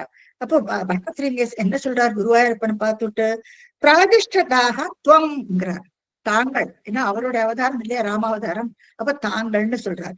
பிராதிஷ்டதாக துவம் திரிபிரபி, மத்த 3 பேரோட சமம், திரிபிரபி சமம் பிராத்ரு வீரகி, அந்த சகோதரர்களும் ரொம்பவும் வீரமா, அவளுக்கு எல்லாரும் இவரை மாதிரியே வீரம். ஏன்னா எல்லாருமே மகாவிஷ்ணு அம்சம் இல்லையா, வெறும் ஆதிசேஷனி வரட்டு சண்டி சக்கரம், எல்லாரும் மகாவிஷ்ணுடைய அம்சம். சோ பிராத்ரு வீரேகி சதாரேகி. சோ இவ எல்லாருமா மனைவிமார்களோட அழகா திரும்பி அயோத்திக்கு வரா. அடுத்த என்னன்னு பார்ப்போம். நீ பார்க்கலாம், அழகா இவ வந்து வந்துட்டு இருக்கா, தன்னுடைய நாட்டுக்கு திரும்பி வரா. ஆருந்தானே ருஷாந்தே பிருகுகுல திலகே சங்கிரமய்ய ஸ்வதேஜோ யாத்தே யாத்தோஸ்யோத்யாம் சுகமிக நிவச காந்தயா காந்தமூர்த்தே சத்ருக்னேனைகதாதோ கதவதி பரதே மாதுலஸ்யாதிவாசம் தாத்தாரப்தோபிஷேகः அவதிலவிஹதः ஏகயாதீஷபுத்ரயா. இவ எல்லாருமே நடந்து வந்துட்டு இருக்கா, முனிவரோட கூட இவ அயோத்திக்கு வந்துட்டு இருக்கா. அந்த சமயத்துல ஆருந்தானே தடுக்கப்பட்டாளாம். ஆருந்தானே ருஷாந்தேங்கிறார், கோபம் கண்ணை மறைக்கிறதா. யாரு முன்னால நிக்கிறான்? பரசுராமன், பிருகு குல திலகம். அவர் பிருகுவுடைய வம்சத்துல வந்தவராக்கம் பரசுராமன். பரசுராமனுடைய சரித்திரத்தை நம்ம 36வது தசகத்துல பார்ப்போம். ரேணுவுக்கும் ஜமதக்கினிக்கும் பிறந்தவராக்கம் பரசுராமன், சிவபக்தன் பரசுராமன். அப்போ இவர் வந்து கோபத்தோட வந்து வழிமறைக்கிறார்னா சிவபக்தனாக்கும் பரசுராமன். கோபத்தோட வந்து வழிமறைக்கிறார்னா என்ன அர்த்தம்னா, சிவதனுசு எல்லாம் முறிச்சிருக்கார் இல்லையா, இவர் மகாவிஷ்ணுவுடைய அவதாரம். அப்போ சத்திரியன் ராமர் வந்து இப்ப சத்திரியனாகும், சத்திரிய வம்சத்திலாக்கும் அவர் பிறந்திருக்காரு. இப்போ இவரும் பிராமணன். இப்போ இந்த மாதிரி எக்கச்சக்கமான டேடாமேடா இங்க வருது. இப்ப பரசுராமன் வந்து சத்திரியருக்கு முழுக்க முழுக்க சத்திரியர்களை கண்டாலே இவருக்கு பிடிக்காது, எதிரி. சத்திரியர்கள் எல்லாரும் இவருக்கு எதிரியாகும். இது நம்ம டீட்டெயில்டா 36ஆம் தசகத்துல நம்ம பார்ப்போம். ஒரு சத்திரியன் சிவதனுச முறிச்சு விட்டு தனக்கு எதிர்க்க வந்துட்டு இருக்கான். இப்ப பரசுராமனுக்கு கோபம் மூக்குக்கு மேல வருதான். ஆரும் தடுத்து நிறுத்துறார் பரசுராமன் அவரை. ருஷாந்தே, ருஷான கோபம், அந்த கோபம் கண்ணை மறைக்கிறது சொல்றோம் இல்லையா. அப்போ ருஷாந்தே பிருகு குலத்துல, பிருகு குலத்துல வந்த அந்த பரசுராமர், இவர்தான் பரசுராமன். நீங்க பார்க்கலாம். அவர் என்ன பண்றாங்கன்னா, சங்கரமைய தன்னுடைய தேஜஸ அவரோட கலந்து விடுறாராம். இப்ப இது எங்க ஆக்சுவலா என்ன நடக்கிறதுன்னா, இவா 2 பேரும் பகவானுடைய அம்சமாக்கும். பரசுராமனும் மகாவிஷ்ணுடைய அம்சம்தான். இவளுக்கு நன்னா தெரியும், யார் யாருன்னு நன்னா தெரியும். ஆனா வெளியுலகத்துக்கோசரம் இப்படி ஒரு நாடகம் பண்றான். அதாவது இவாளை வேண்ட வழிமறைச்சு இவர் என்ன பண்றாருன்னா விஷ்ணு வஸ்திரத்தை பிரயோகிப்பாராம் ராமர் பேர்ல. அதே முறிச்சுடுவர், அதுதான் சாரங்கம். அதே முறிச்சுடுறார் ராமர். முறிச்ச உடனே இவர் என்ன பண்றாருன்னா கட்டின்னு விட்டு தன்னுடைய தேஜஸ் முழுக்க அவர்கிட்ட கொடுத்து விட்டு போயிடுவாராம். அப்போ வெளியுலகத்துக்கு என்ன, இவர் ஏதோ ரெண்டு பேரும் சண்டை போடுறா, இவர் அஸ்திரத்தை பிரயோகிக்கிறது, அவர் அஸ்திரத்தை முறிக்கிறது, இதெல்லாம் பார்த்தோன்னு வெளியில இருக்குவேன் நினைச்சுப்பானா ரெண்டு பேரும் சண்டை போடுறாளுன்னு. சோ அவளை அந்த மாதிரி காமிச்சுட்டு கடைசியில என்ன பண்றாருன்னா பரசுராமர் சங்கரமைய ஸ்வ தேஜக தன்னுடைய தேஜஸ அவருக்கு கொடுத்து விடுறாராம். நீங்க பார்க்கலாம் தன்னுடைய இது தன்னுடைய ஆயுதங்கள் எல்லாம் ராமருக்கு கையில கொடுத்து விடுறாரு. அதான் சங்கரமைய ஸ்வ தேஜ தன்னுடைய தேஜஸ் அப்படியே கொடுத்து விடுறாரு. சோ இங்க நீங்க பார்க்கலாம் எப்படி வழியை மறைக்கிறா, அவ ரெண்டு பேரும் எப்படி சண்டை போடுறா. கடைசியில பரசுராமர் வணங்கி எல்லாத்தையும் தேஜஸ் முழுக்க அவர் கையில கொடுத்துட்டு அவர் பாட்டுக்கு வந்த வழியில பரசுராமன் போயிடுவார். யாத்தே போயிடுறார். யாதோசிய அயோத்தியா இவா என்ன பண்றாங்க, அயோத்திக்கு திரும்பி வர. யாத்தகன போறது. அப்போ பரசுராமர் அவர் வழிக்கு போயிடுறார். இவா என்ன பண்றான்னா இப்போ அயோத்திக்கு வரா. நீங்க பார்க்கலாம் ராம சீதை எல்லாரும் மத்தவா எல்லாருமா கூடி தசரதன் உட்கார்ந்துட்டு இருக்க. இவா எல்லாரும் அயோத்திக்கு வரா. சோ யாத்தோசிய அயோத்தியா சுகமிக நிவசம் ரொம்ப நாளைக்கு ரொம்ப சுகமாக இருக்காளாம் அவ ரெண்டு பேரும். கணவர் மனைவியாமாக கல்யாணத்துக்கு அப்புறம் ரொம்ப சுகமிக நிவசம் அயோத்தியா இல்லையா. சோ அவ அவளுடைய இடத்துக்கே திரும்பி வந்தாச்சு. ரொம்ப சந்தோஷத்தோட இருக்காராம். காந்தையா காந்தமூர்த்தின்னு ஸ்ரீமன் பட்டத்தில் சொல்றார். காந்தையா அதாவது அவருடைய சீதா தேவி இப்படி ஒரு அழகா இருக்காளம் பாக்குறதுக்கு. அவளோட கூட காந்தமூர்த்தி யாரு, பகவான் எல்லாரையும் வசீகர பண்ணக்கூடிய அழகு ராமருக்கு. ராமன்னாலே அழகுன்னு அர்த்தம். அப்போ அப்பேற்பட்ட அழகு ராமருக்கு. சோ அவரை காந்த மூர்த்தேன்னு சொல்றார். சீதா தேவிய காந்தையா. சோ அந்த காந்தையா காந்த மூர்த்தேன்னா என்ன அர்த்தம்னா அந்த எல்லாரையும் வசீகர அந்த அழகையுடைய ராமன் மகாலட்சுமி சீத்தை கூட ரொம்ப வருஷம் சுகமிக நிவசன்னு அயோத்தியில ரொம்ப சந்தோஷமா வாழ்நாட்களை கடத்தின்னு இருக்காளாம். சோ அப்படியாக இப்ப அயோத்திக்கு எல்லாரும் திரும்பி வந்தாச்சு. அந்த சமயத்துல என்ன இருந்ததுன்னா இப்போ சத்ருக்னேன ஒரு நாளைக்கு ஏகதா கரெக்டா பார்த்தோம்னா எப்படி பிரிக்கிறேன்னு பாத்துக்கோ. சத்ருக்னேன ஏகதா அத கதவதி பரதன். சத்ருக்கன் கூட இவா ரெண்டு பேர் சத்ருகன் பரத சத்ருகன் ரெண்டு பேர் எல்லாரும் இப்ப வந்தாச்சு இல்லையா. இவா ரெண்டு பேரும் என்ன பண்றாங்க, ஏகதா ஒரு சமயம் கதவதி பரதனுடைய மாமா தாய் மாமா கைகேயுடைய ஒருத்தர் அவத்துக்கு போறாவா ரெண்டு பேரும். அதாவது யாரு பரதனும் சத்ருகனும் ரெண்டு பேருமா மாதுலசியன்னா மாமாவத்துக்கு போறாவா. மாதுலசியாதி வாசம் அந்த இடத்துக்கு போறாவா. கைகேய நாட்டு இதுல நீங்க மேப்ல பார்க்கணும், ரொம்ப இன்ட்ரெஸ்டிங்கா இருக்கும். அயோத்தியா இங்க கேகே நாட்டு, கோசல நாடு, அந்த நாடு, மகத நாடு எல்லாம் ஒரு சர்க்கிள்ல வரும். இந்த டிஸ்டன்ஸ் எல்லாம் நீங்க பாத்துக்கலாம் நீங்க. சோ அவ அங்க போயிருக்கா அந்த சமயத்துல. அந்த சமயத்துல தாத்தா ரப்தக அபிஷேக அபிகேஷ ஸ்தவ. அப்போ என்ன பண்றாருன்னா தசரதன் அப்பா இவருக்கு பட்டாபிஷேகம் பண்றேன்னு எல்லாருமா கூடி நிச்சயிக்கிறார். சபையில எல்லாருமா கூடி தாத்தாக ஆரம்பிக்கிறாராம். அபிஷேக அவருக்கு பட்டாபிஷேகம் பண்ணறதுக்கு எல்லாருமா கூடி பேஷண்ட்டுக்கு அபிஷேக தவ கில தங்களுக்கு. அப்போ இங்க ஸ்ரீமன் பட்டத்துல கிலன்னு போடுறாரு. அதாவது என்ன நடக்கிறது, இகத்தக அதெல்லாம் தடுத்து நிறுத்தப்பட்டனா யாரால, கேக்கையாத் ஈஷ புத்திரையா கைகேயினால எல்லாமே நிறுத்தப்பட்டு விடுறது. இந்த கதையெல்லாம் உங்களுக்கு நல்லா தெரியும் இல்லையா. கைகேயி 2 வரம் வாங்கிட்டு இருக்கா தசரதன் கிட்ட. அந்த சமயத்துல இந்த மந்திரை உடைய மனசை கலைச்சு விடுறான். நீ பரதனுக்குத்தான் பட்டாபிஷேகம் பண்ணணும், பரதனுக்கு பட்டாபிஷேகம் பண்ண இந்த ராமருக்கு பட்டாபிஷேகம் பண்றா. பரதன் கரெக்டா 2 பேரும் அந்த இடத்துக்கு போயிருக்கா இல்லையா. இப்போ 2 பேரும் இங்க ஊர்லயும் இல்லை. இப்போ அந்த சமயத்தை பார்த்து இவருக்கு அபிஷேகம் பட்டாபிஷேகம் பண்றதுக்கு தீர்மானம் பண்றா. அதனால எப்படியான தடுத்து நிறுத்தணும்னு சொல்லிவிடுறா. அப்போ உடனே தசரதத்தை சொல்லிட்டு இந்த வரம் கேட்டிருக்கா இல்லையா, அந்த வரத்தின் பிரகாரம் வேற வழியே இல்லை. இப்போ கண்டிப்பாக அதுல நிறுத்த வேண்டிதான் விடுறது. அதுதான் தாத்தக ஆரப்தக அபிஷேக தவ கில கிலன்னா நிறுத்தப்பட்டது அல்லவா அப்படின்ட்டு குருவாயூரப்பனை பார்த்துட்டு சொல்றாங்க. ஆக்சுவலா என்ன நடக்கிறதுன்னா இதெல்லாம் பகவானுடைய பிரேரணையில தான் நடக்கிறது. சரி, இவருடைய இது அவதார புருஷனாக்கும் ராமர். இப்போ நாரதர் சொல்லுவராம், இப்போ உனக்கு பட்டாபிஷேகம் அடுத்த நாளைக்கு ஏற்பாடு பண்றா. சபையில எல்லாரும் ஏற்பாடு பண்றாரு. ஒரு மீட் பண்ணுவாரா ராமரை இந்த மாதிரி ஏற்பாடு பண்றாரு. பட்டாபிஷேகம் பண்ணி நீ அயோத்திய ராஜ்யபாரத்தை ஏத்துட்டேன்னா உன்னுடைய அவதாரத்துடைய இது என்ன ஆறுது? அவதாரத்துடைய காரணம் என்ன? ராவண வந்து அவர் வந்து ராவண வதம் பண்ணணும் இல்லையா? இப்ப அயோத்தியில வந்து ஒரு பட்டாபிஷேகம் எல்லாம் பண்ணிட்டு உட்கார்ந்தாச்சுன்னா நோ சான்ஸ் ஆஃப் கோயிங் இல்லையா? வரத்துக்கு போய் அதெல்லாம் கிராஸ் பண்ணி எங்கேயோ போகணும். போய் அந்த காரியத்தெல்லாம் முடிச்சுட்டு வரண்டாமோ? அப்ப அந்த காரியம் நடக்கவே நடக்காது. அப்ப நாரதர் வந்து கேட்கிறாராம், ஆத்தியாத்ம ராமாயணத்துல இருக்குதுல்ல. அப்போ அவர் கேட்டோன்னு அவர் சொல்றாரா, நாரதர்கிட்ட சொல்றாரா, நீ பாரு நாளைக்கு இந்த பட்டாபிஷேகம் நடக்காது, நான் வனத்துக்கு போவேன் அப்படின்னுட்டு அவர் சொல்றாராம். அதே மாதிரி இப்போ என்ன கைகை கேட்கிறா இல்லையோ, வரதனுக்கு தான் பட்டாபிஷேகம் பண்ணணும், ராமனுக்கு வந்து வனவாசம்னு தீர்மானமா சொல்லி விடுறாங்க. 14 ஆண்டுகள் வனவாசத்தில் இருக்கணும். இந்த 14 ஆண்டுக்கும் ஒரு கணக்குண்டு. ஏன்னா 14 ஆண்டுகள் கழிச்சு திரும்பி வந்து ராஜ்யபாரத்தை கொடுன்னு கேட்க முடியாது.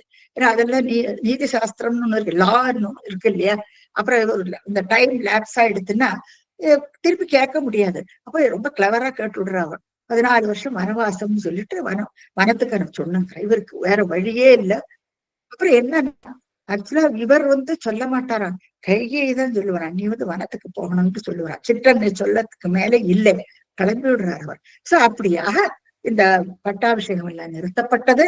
கேக்கையாது ஈஷ புத்திரையாங்கிறார் கீழே. அதாவது இதெல்லாம் நிறுத்தப்பட்டதாமே அப்படின்ட்டு குருவாயூரப்பனை பார்த்துட்டு கேட்கிறார் ஸ்ரீமன் கட்டத்திரி. அவரு ஆமான்ட்டு தலையாசப்படுறார். சோ இப்படியாக அதெல்லாம் நின்று போயிடுறது, காரியங்கள் எல்லாம் நின்று போயிடுறது. அடுத்து என்ன நடக்கிறது?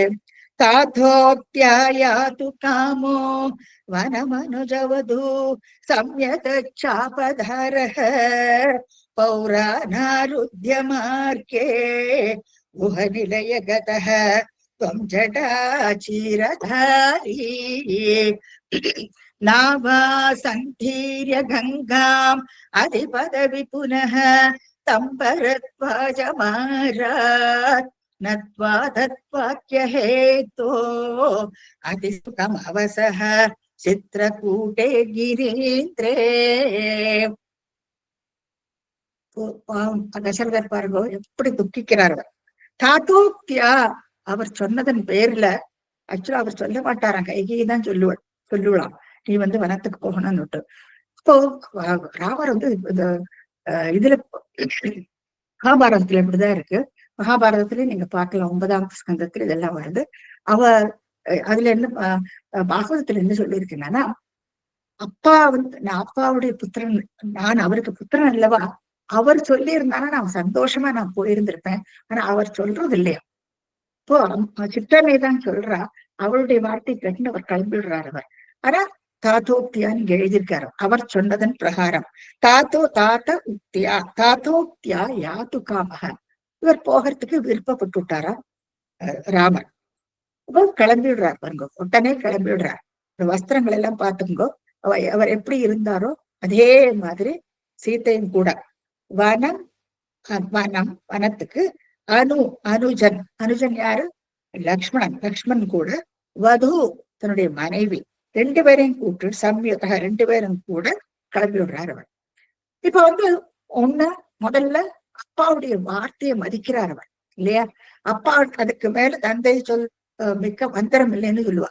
இப்ப அந்த மாதிரி அப்பா என்ன சொன்னாரோ அதே மாதிரி நீ வரத்துக்கு போகணும்னு எதிர்த்து எதுவுமே சொல்றது இல்லை, உடனே கிளம்பி விடுறார். இவருடைய அவதாரத்தினுடைய பெருமை இல்லையா, அவர் கண்டிப்பா பண்ணித்தான் கிளம்பி விடுறார் அவர். இப்போ அப்பாவுடைய சொல்ல கேட்கறது மீறி நடக்கிறது இல்லை, சமானா இருந்தா கூட. அடுத்து என்ன, கூட லக்ஷ்மணனும் வரா. அவருக்கும் கல்யாணம் ஆயிருக்கல, ஊர்மலையை விட்டுட்டு அவர் லக்ஷ்மணன் கூட வந்து விடுறான். ஏன்னா லக்ஷ்மணுடைய அம்மா சுமித்ரை இருக்காளே, அவளுடைய எண்ணம் என்னன்னா, ராமன் கூடயே எப்போ லக்ஷ்மணனும் இருக்கணுமா, அவளுக்கு பணிவிடை பண்ணிட்டு அப்படி இருக்கக்கூடிய புத்திரன் தான் எனக்கு பிறக்கணும்ட்டு அவ வேண்டிக்கலாம். அவனால சௌமித்ரின்னு சொல்லுவா லக்ஷ்மணன், சுமித்ரையோடைய பிள்ளையாம் லக்ஷ்மணன். சோ லக்ஷ்மணனும் உடனே கிளம்பி விடுறான். ஏன்னா ராமனை ப்ரொடெக்ட் பண்ணமே, எங்க போனாலும் கூட இருந்து ராமனை ப்ரொடெக்ட் பண்ணும். கூட வது மனைவியும் வரா. எனத்தினால இப்ப வந்து எந்த ஒரு காரியங்களுக்கு மூத்த புத்திரன் இல்லவா, எந்த காரியங்கள் பண்றதுக்கு மனைவி கூட இருக்கணும். அப்போ அவங்களும் கிளம்பி விடுறா பாருங்க. சோ எல்லாமே அவர் என்னெல்லாம் அனுஷ்டிக்கிறாரோ எல்லாமே தர்மம் பிரகாரம் எப்படி இருக்கணுமோ அப்படி இருக்கார். அதனாலதான் இங்க வனம் அனுஜவது சம்யுதக 2 பேரையும் கூட்டிட்டு கிளம்பி விடுறாரு. அடுத்து சாபதாரக. அப்போ வனத்துக்கெல்லவா போறாரு இல்லையா, இப்போ சாபதாரக. அவர் வந்து தன்னுடைய வில்லு கோதண்டத்தை எடுத்துக்கிறார், பின்னாலுக்கு வேற அம்புரா துணி, அதுல பானங்கள் எல்லாம் இருக்கு. சோ சாப்பதாரக அதோட போற. ஏன்னா வனத்துல வந்து மிருகங்கள் எல்லாம் இருப்பான். அப்ப தன்னுடைய மனைவி எல்லாம் காப்பாத்தணும் இல்லையா, லக்ஷ்மணன் எல்லாரையும் காப்பாத்தி கூட்டிட்டு போனோமே. அப்போ சாப்பதாரக தன்னுடைய அம்பு எல்லாத்தையும் கூட்டிட்டு அவர் கிளம்பி விடுறார். சாப்பதாரக வனத்துக்கு போறார். அடுத்து என்ன ஆகுது என்னன்னா, பௌராணா பௌராணக, அதாவது பௌராணா ஜனங்கள், ஜனங்கள் எல்லாம் ஆரோக்கியமாக அவரை தடுக்கிறாளாம், போகாதேன்னு. ஏன்னா அவ வந்து இப்போ சுகமா நடந்து அழகா வியூ பண்ணிட்டு இருக்கா இல்லையா அயோத்தியால. அப்போ அந்த மாதிரி நல்லா போயிட்டு இருக்கு. திடீர்னு ஒரு வனத்துக்கு கிளம்பி போன உடனே எல்லாரும் தடுத்து நிறுத்துறாங்க, போகாதேங்க போகாதேங்கன்னு சொல்லிட்டோம்.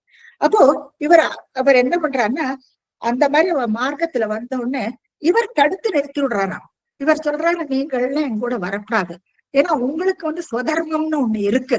நீங்க உங்களுடைய குடும்பத்தை நீங்க பாத்துக்கணும், அப்புறம் நாட்டையும் நீங்க பாதுகாக்கணும். அதனால நீங்க எல்லாரும் என் கூட வரக்கூடாது. இது எனக்கேட்ட ஆணையாகும். நான் மட்டும்தான் காட்டுக்கு போக முடியும், நீங்க என் கூட வர முடியாது. ஆருத்திய மார்க்கத்துல வந்து அவளை எல்லாரையும் தடுத்து நிறுத்தி விடுறார். எல்லாரும் பின்னால ஓடிண்டு வரா, அத்தனை பேரையும் அவர் தடுத்து நிறுத்தி விடுறார் பகவானுக்கு. பௌராணாருத்திய மார்க்கே. அடுத்து குஹ நிலைய கதகத்வம் அப்படின்னு சொல்றாரு. குஹனுடைய அவருடைய வீட்டுக்கு போறா ஃபர்ஸ்ட். அப்படியே நடந்துன்னு வந்துட்டு அப்படியே இந்த இதுல அது எல்லாத்தையும் கீழே நிறைய இருக்கு, நடுவில் கதைகள் எல்லாம். இவ வந்து கடைசியில குஹனுடைய வீட்டுக்கு வரா. குஹனோ கீழ்ஜாதிக்காரன். அவன் வந்து பகவானை பார்த்த உடனே காலில் வந்து விழறானா.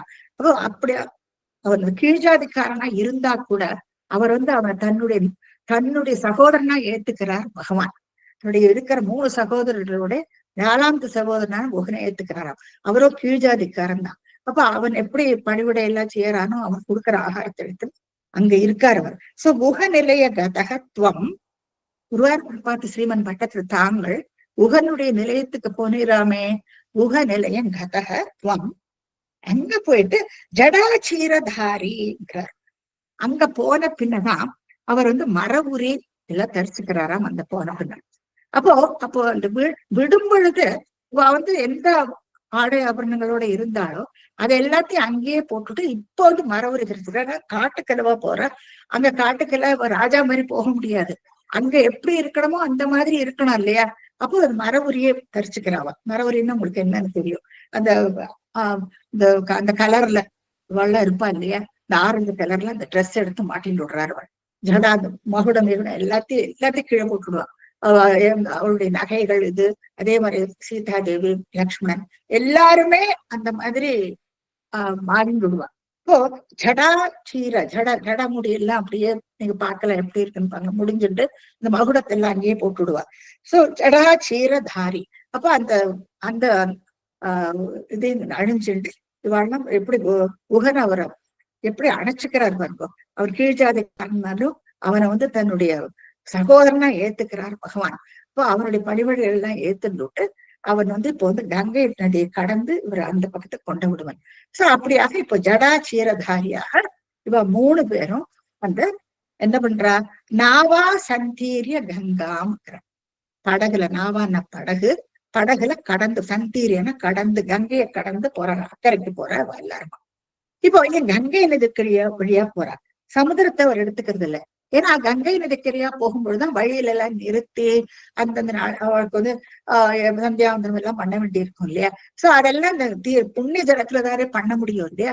அப்போ அதுக்கோசரம் கங்கை நதி வழியா போறாளாம். அதுதான் இங்க ரொம்ப கரெக்டா சொல்றாரு.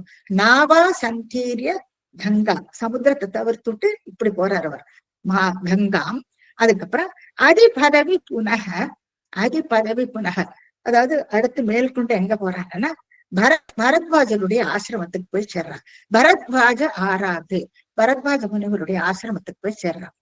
இப்போ அந்த முனிவருடைய ஆசிரமத்துக்கு வந்த உடனே இப்ப வந்து எங்கெങ്കിലും வனப்பிரதேசங்கள் எல்லா இடத்துலயும் முனிவர்கள் இருப்பா.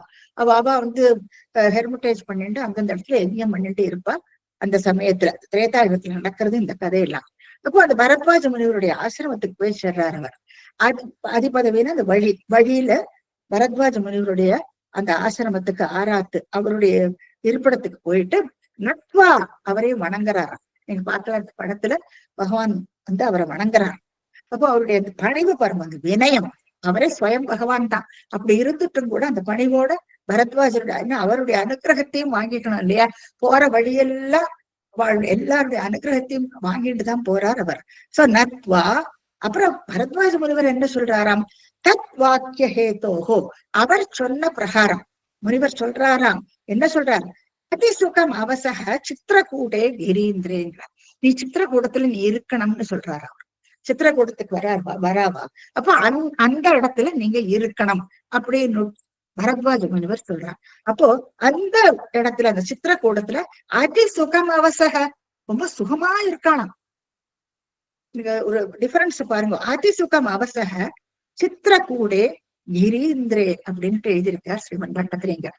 அப்போ இப்ப எல்லாம் அயோத்தியால எப்படி இருந்திருக்கணும் இல்லையா? ராஜபோகத்தோட இருந்தவா அயோத்தியால. ஓவர் நைட் எல்லாத்தையும் விட்டுட்டு அவ அப்படியே இறங்கி வந்தாச்சு இவ 3 பேரும். அப்போ அந்த இடத்துக்கும் அந்த வனப்பிரதேசத்துல இருக்கிறதுக்கு எவ்வளவு வித்தியாசம். ஆனா இந்த பட்டத்துல எழுதுறார் அதி சுகம், ரொம்பவுமே சுகமா இருந்தாலும். இப்போ அந்தந்த இடத்துலயும் எப்படி இருந்தாலும் அதை ஏத்துக்கிறதுக்குள்ள மனப்பான்மை வரும். இப்ப நாம என்ன போற இடத்துக்கெல்லாம் நமக்கு ஏசி வேணும், போற இடத்துக்கெல்லாம் நமக்கு எல்லா சௌகரியங்களையும் நம்ம எதிர்பார்ப்போம். ஆனா அவர் அப்படி எதிர்பார்க்கல. பகவானாக்கும் அத்தனை சௌக்கியமா அவருக்கு இருக்கலாம் அயோத்தியால. அப்படி இருந்தவர் இப்போ எப்படி அந்த குகனோட இருந்துட்டு அவன் அந்த இடத்துலயே இருக்காரு. அதே மாதிரி சித்திரக்கூடத்துல அதி சுகம் அவசகங்கிறார் ஸ்ரீமன் பட்டத்திரி. ரொம்ப சுகமாகவே தன்னுடைய காலத்தை கெடுத்தாள். அதுவும் மகாலட்சுமி பக்கத்துல சீதாதேவியும் கூட இருக்கா. என்ன சௌகரியங்கள் இருக்கும் அந்த இடத்துல எல்லாம்? ஒரு பர்ணசாலையை அமைச்சுட்டு எங்க பார்த்தாலும் மிருகங்களும் அப்படியுமா தெரிஞ்சுட்டு இருக்கோம். அந்த இடத்துலயும் அவ வந்து ரொம்ப சுகமா இருந்தாளாம். சித்திரக்கூடத்துல கிரீந்திரேன்னு சொல்றாரு இங்க ஸ்ரீமன் பட்டத்திரி. சித்திரக்கூடம் வந்து ஒரு மலைப்பாங்கான பிரதேசம் அது. ஆனா அத வந்து அத என்ன சொல்றாருன்னா, கிரிகளுக்கெல்லாம் மிகச்சிறந்த மலையாம் அந்த சித்திரக்கூடம். எனக்கு என்னன்னா பகவான் அங்க போய் இருந்ததுனாலயா. ஆக்சுவலா ஹிமாலயா எத்தனையோ மலைப்பிரதேசங்கள் எல்லாம், இதை விட பெரிய மலைப்பிரதேசங்கள் எல்லாம் இருக்கு. ஆனா இங்க ஸ்ரீமன் பட்டத்துல என்ன அழகா சொல்றாரு பாருங்க, கிரீந்திரக சித்திரக்கூடங்கிறார். சித்திரக்கூடங்கிற கிரீந்திரன், அவர் வந்து மலைகளுக்கெல்லாம் தலைவனாக இருக்கிற மாதிரியா அந்த மலை, அதுக்கெல்லாம் உன்னதமான மலையாம் அந்த மலை. எனக்குனால என்னன்னா அங்க சாட்சாத் பகவான் தன்னுடைய மனைவியோட அங்க இருந்தாராம். அதனாலதான் நம்ம சித்திரக்கூடே கிரீந்திரேன்னு சொல்றார். இப்ப இந்த முழுக்க இந்த படத்தில் இந்த ஸ்லோகத்துல இருக்கிற அத்தனையும் நாங்க சித்தரிச்சிருக்கோம் பாருங்க. இந்த படத்துல நீங்க பார்க்கலாம் ஸ்ரீராமர். இப்ப அவருடைய எல்லா குணங்களும் நமக்கு தெரிய வருது பாருங்க. இது ரமா ரொம்ப அழகா பண்ணியிருக்கா. Really hats off to her. அந்த சான்ஸ்கிரிட் வெர்ஷன்ல மங்களா ஹெல்ப் பண்ணியிருக்கா. சோ நாங்க முழுக்க இந்த ஸ்லோகத்தை அப்படியே பார்த்தானா அது முழுக்க அந்த சித்திரமா நீங்க பார்க்கலாம். தாதோக்தியா, முதல்ல பாருங்க, அப்பாவுடைய வார்த்தையை கேட்டுக்கிறார். தாதோக்தியா யாதுகாமக, அப்பா சொன்ன சொல்லுக்கு மீறி இல்லை, அடப்பி விடுறார். யாதுகாமக முதல் படத்துல நீங்க பார்க்கலாம். ரெண்டாவது படத்துல வனம் அனுஜ வது, அனுஜனு கூடயும் தன்னுடைய மனைவி கூட டக்குன்னு கிளம்பி விடுறார் பாருங்க. அப்பா சொன்ன பேச்சுக்கு மேல இல்லை, உடனே அவ கிளம்பி விடுறா. அனுஜ வது சம்யுதக, அவ 2 பேர் கூட கிளம்பியாச்சவர். அடுத்து என்னது? சாபதாரக, அவர் வந்து கையில வந்து இந்த கோதண்டம் எல்லாத்தையும் வச்சிருக்கிறார். ஏன்னா வனப்பிரதேசத்துக்கு எல்லாம் போறார். அப்போ அதனுடைய கோதண்டம் அதை மெயினா அதை எப்பவும் எடுத்துன்னு கையில எப்பவுமே இருக்குமா அந்த கோதண்டம். சோ கோதண்டத்தை எடுத்து தரிச்சு விடுறார். சாபதாரக. அப்புறம் பௌராணக ஆருத்திய, வழியில வந்து இவாளை எல்லாம் தடுத்து நிறுத்தி விடுறார். அவளுக்கு உபதேசம் பண்றாராம். நீ உங்களுக்கு சுதர்மம் இருக்கு இல்லையா, நீங்க அதை பாத்துக்குங்கோ, நாட்டுடைய பரிவாரத்தை பாத்துக்குங்கோ, என் கூட நீங்க வரக்கூடாது அப்படின்ட்டு தடுத்து நிறுத்தி விடுறார். சோ அந்த தர்மத்தையும் அவளுக்கு எடுத்து உரைச்சு விட்டு தான் அங்க இருந்து அவர் கிளம்புறார். அவர் சோ பௌராணாருத்திய மார்க்கே அடுத்து குகனுடைய இடத்துக்கு போறார். குகனும் ஒரு கீழ்ஜாதிக்காரன். அவனுடைய இடத்துக்கு போயிட்டு அவனையும் நண்பனாகவும் தன்னுடைய சகோதரனாகவும் ஏத்துக்கிறார். அவன் பண்ணுகிற பணிவிடைகள் எல்லாம் எத்தனை வினயத்தோட ஏத்துக்கிறார் பாருங்க. பகவான் அல்லவா, சத்திரியன் வேற அவர். அப்படி இருந்துட்டும் கூட அந்த அவனுடைய பணிவிடைகள் எல்லாம் அவர் ஏத்துக்கிறார். அவர் குகநிலையம் கதக, அங்க போன பின்ன பாருங்க, ஜடா சீரதாரி, அந்த தன்னுடைய மரவுரி எல்லாம் டிபிக்கலா எப்படி அந்த வனத்துல இருக்க முடியுமோ அந்த மாதிரி தன்னை மாத்தின்னு இருக்கிறார் பகவான். லக்ஷ்மணன் சீத்தையும் அதுக்கு ஏத்த மாதிரி அவர் கூட எல்லாரும் அவளுடைய ஆபரணங்கள் எல்லாத்தையும் களைஞ்சு விடுவா. அவளும் இதே மாதிரி மரவுரி கரிச்சுட்டு அவரோட கூட கிளம்பி விடுவார். ஜடா சீரதாரி, அடுத்து என்ன, கங்கையை கடக்கிறார் அவர் இல்லையா. சந்தீரிய கங்கா, குகன் வந்து கூட்டின்னு போறார். இப்ப கங்கை நதி பவித்திரமான நதி அல்லவா, இந்த பவித்திர ஜலத்துலதான் எல்லா அனுஷ்டானங்கள் எல்லாம் பண்ணலாம். இப்போ அந்த பவித்திர ஜலத்திலேயே கடந்து அக்கறைக்கு போறார் அவர். சோ அதுக்கோசரம் தான் அந்த கங்கையை கடந்து போறாராம். அதுக்கு அடுத்து என்ன பண்றார், பரத்வாஜ முனிவரை பாக்குறாரு அவர் இல்லையா. பரத்வாஜ முனிவர் அந்த ஆசிரமத்துல பார்த்துட்டு அவருடைய ஆசீர்வாதத்தையும் வாங்கிட்டு அவர் சொன்னதையும் கேட்டுக்கிறார். யார் சொன்னா அந்த மாட்டேன்னு சொல்றது இல்லை அவர். உடனே அவர் என்ன சொல்றாரோ தத்வாக்கிய ஹேதக, அவர் சொன்ன பிரகாரம் அதிசுகம் அவசக இல்லையா, ரொம்ப சுகமா இருக்காராம் அந்த மலைப்பாங்கான அந்த பிரதேசத்துல. எப்படி இருக்கும் அந்த மலைப்பாங்கான பிரதேசம் இல்லையா, அயோத்தி எப்படி இருக்கும், இது எப்படி இருக்கும் நீங்க பாருங்க. அப்படி கூட அவர் வந்து அவர் சொன்னதுக்கு மேல மீறாதுக்கே அந்த இடத்துல போய் அவர் வசிக்கிறார். அதுவும் அதிசுகம் அவசக அப்படின்ட்டு நீங்க பார்க்கலாம் அந்த ஸ்லோகத்துல. சித்திரக்கூடம்ங்கிற இடம் அது, அது கிரீந்திரே, அது நல்ல மலைப்பிரதேசம் அது. அங்கேயே அவர் சுகமாக இருந்தார். இவருடைய குணங்கள் எல்லாம் பாருங்க இல்லையா, பகவானா இருந்தா கூட எப்படி ஒரு அட்ரஸ் பண்ணிட்டு இருக்காரு அவர் இல்லையா. எந்த வார்த்தையும் மீறுறதில்ல, அந்த தர்மம் எப்படியோ அதேதான், அதை ஃபாலோ பண்றாரு அவர். இப்போ இந்த மாதிரி சிலப்போ ஃபாலோ பண்ணும் பொழுது நமக்கு எத்தனையோ துன்பங்கள் எல்லாம் நேரலாம், அதெல்லாம் நம்ம பின்னால பார்ப்போம் நம்ம இல்லையா. அதெல்லாம் எதையுமே மீறுறது இல்லை, அப்பாவுடைய வார்த்தையை மீறுறது இல்லை, எல்லாரையும் ஏத்துக்கிறாரு. பெரியவாளுடைய ஆசீர்வாதத்தை எல்லாம் வாங்கி பகவான் ஸ்வயம் பகவான் அப்ப கூட இந்த மந்திரோபதேசம் எடுத்துக்கிறார் விஸ்வாமித்திரன் இல்லையா. பலே அதிபலே இந்த மந்திரோபதேசத்தை எடுத்துக்கிறார். யாரும் சொன்ன பேச்சையும் அவர் மீறுறதே இல்லை. தாடகை நீ இப்போ வதம் பண்ணனா வதம் பண்றார், எதுக்கும் மீறி அவர் பண்றது, யார் என்ன சொல்றாரோ அதெல்லாம் அவர் ஃபாலோ பண்ணிட்டே போறது அவருடைய குணத்தை நமக்கு எடுத்து காட்டுறது. சோ இந்த படத்துல நீங்க பார்க்கலாம், ரொம்ப அழகா எடிட் பண்ணிருக்க. So hats off to Raman. நீ அடுத்து என்ன ஆகுதுன்னா, ஸ்ருத்வா புத்ரார்த்தி கிண்ணோ கருவரத முகாத் ஸ்வர்கயாதம் ஸ்வதாத்மோ தப்தோ தத்வாபுதஸ்மை நிததித வரதே பாதுகாம் மேதினீம் ச அத்ரிம் நத்வாத கத்வா வனமதி விபுலம் தண்டகம் சண்டகாயம் ஹத்வா தைத்யம் விராதம் சுகதி மகலய சாருபோஷாரபங்கே. இப்ப பரதன் ஓடிண்டு வரார், இப்போ நடந்து போயிட்டு இருக்காரு இல்லையா. இப்போ சுத்வா புத்திரார்த்தி கிண்ணம், பிள்ளைய பிரிஞ்ச துக்கத்துல புத்திரார்த்தி கிண்ணம்னா அந்த துக்கம், தசரதனுடைய பிளைட்ட பாருங்க. புத்திரார்த்தி கிண்ணம் கலு பரத முகாத் ஸ்வர்கயாத்தம் சுதாத்தம், தன்னுடைய தந்தை அவர் வந்து இறந்து போயிடுறாருங்கிறத பரதன் மூலமா கேட்கிறார் ராமர். காட்டுல எல்லவோ இருக்காரு இல்லையா. அப்போ சுத்வா கேட்கிறாராம், புத்திரார்த்தி கிண்ணம், உன்னை புத்திரனை பிரிஞ்ச அந்த துக்கத்துல கலுங்கிற வார்த்தை அப்படி இல்லவா அப்படின்ட்டு குருவாயூரப்பனை பார்த்து கேட்கறதுங்க. பரத முகாத்து, பரதன் மூலமாக ஸ்வர்கயாத்தம், சொர்க்கத்தை அடைந்தார். ஸ்வதாத்தம், தங்களுடைய தந்தை சொர்க்கத்தை அடைஞ்சுட்டார், இறந்து போயிட்டார் கேட்கிறார். அப்போ தப்தக, ரொம்பவுமே துக்கிக்கிறாராம் ராமன், அப்பா அல்லவா.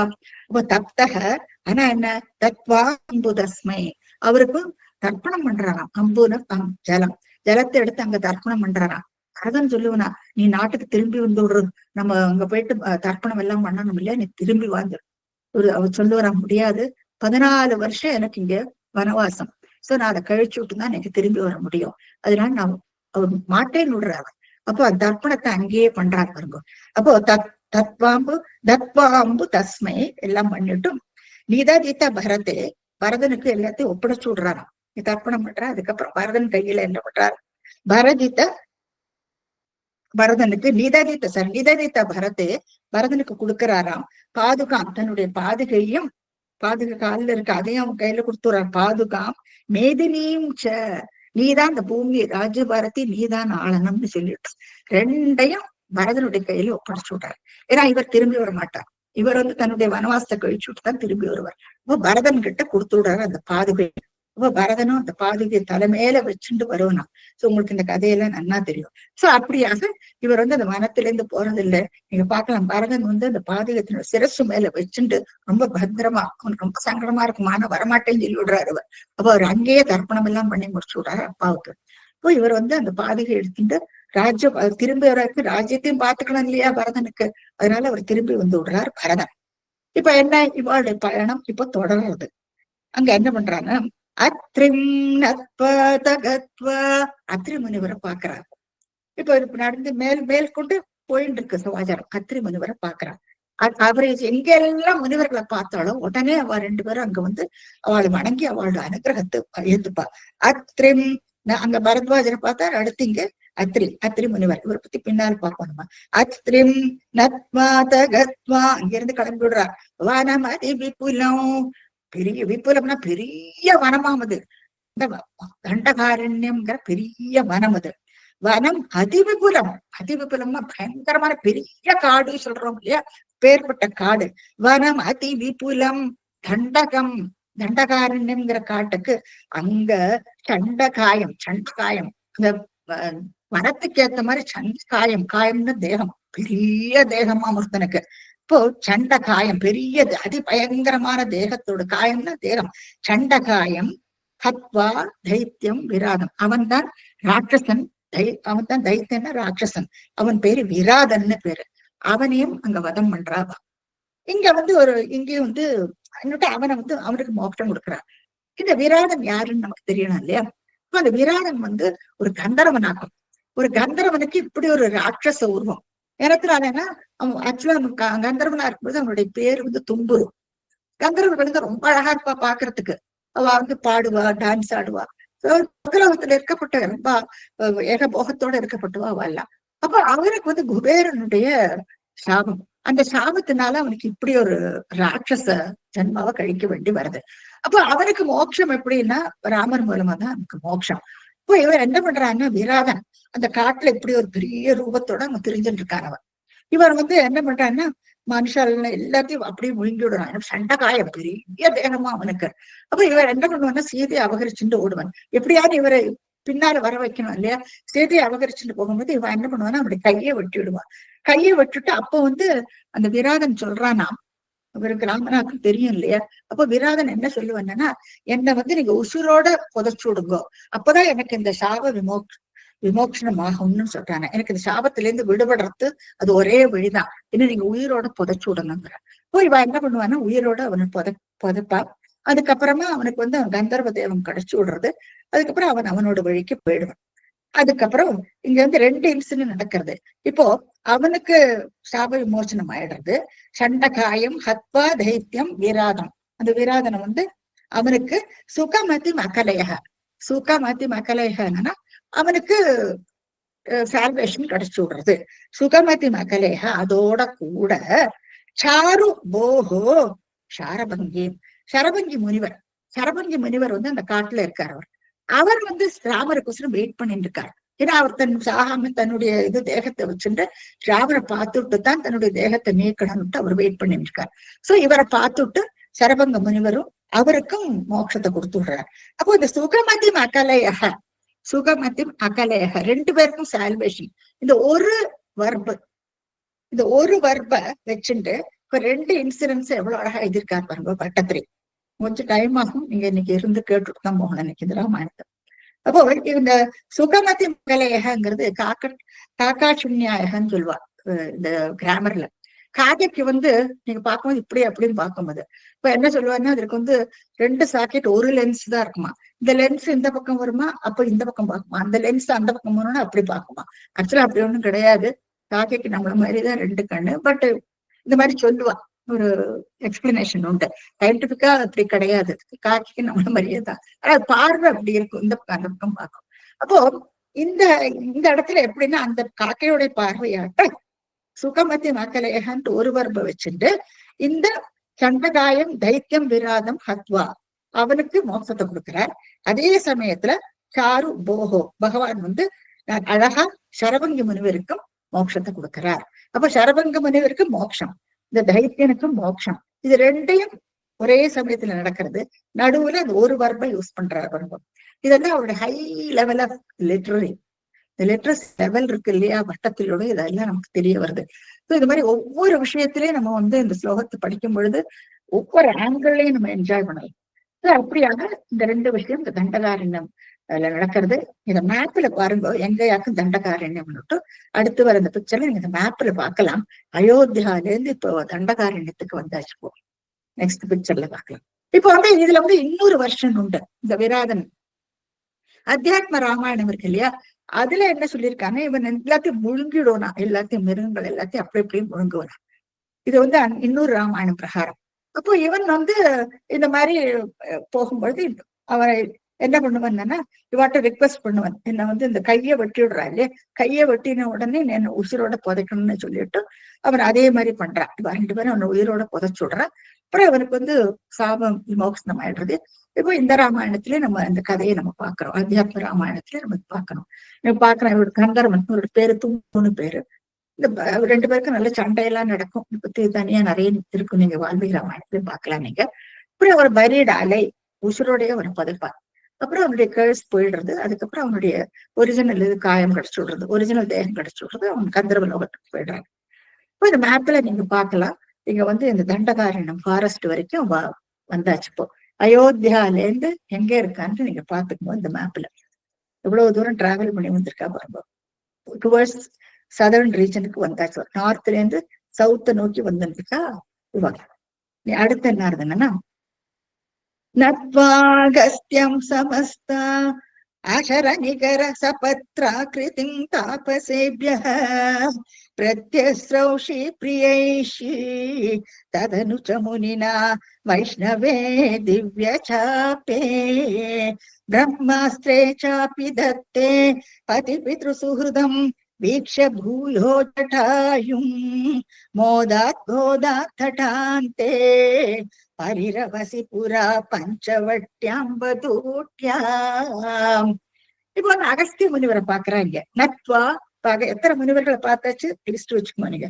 அடுத்த அகஸ்தியர், பரத்வாஜர். அதுக்கப்புறம் இவரை பாக்குறான்.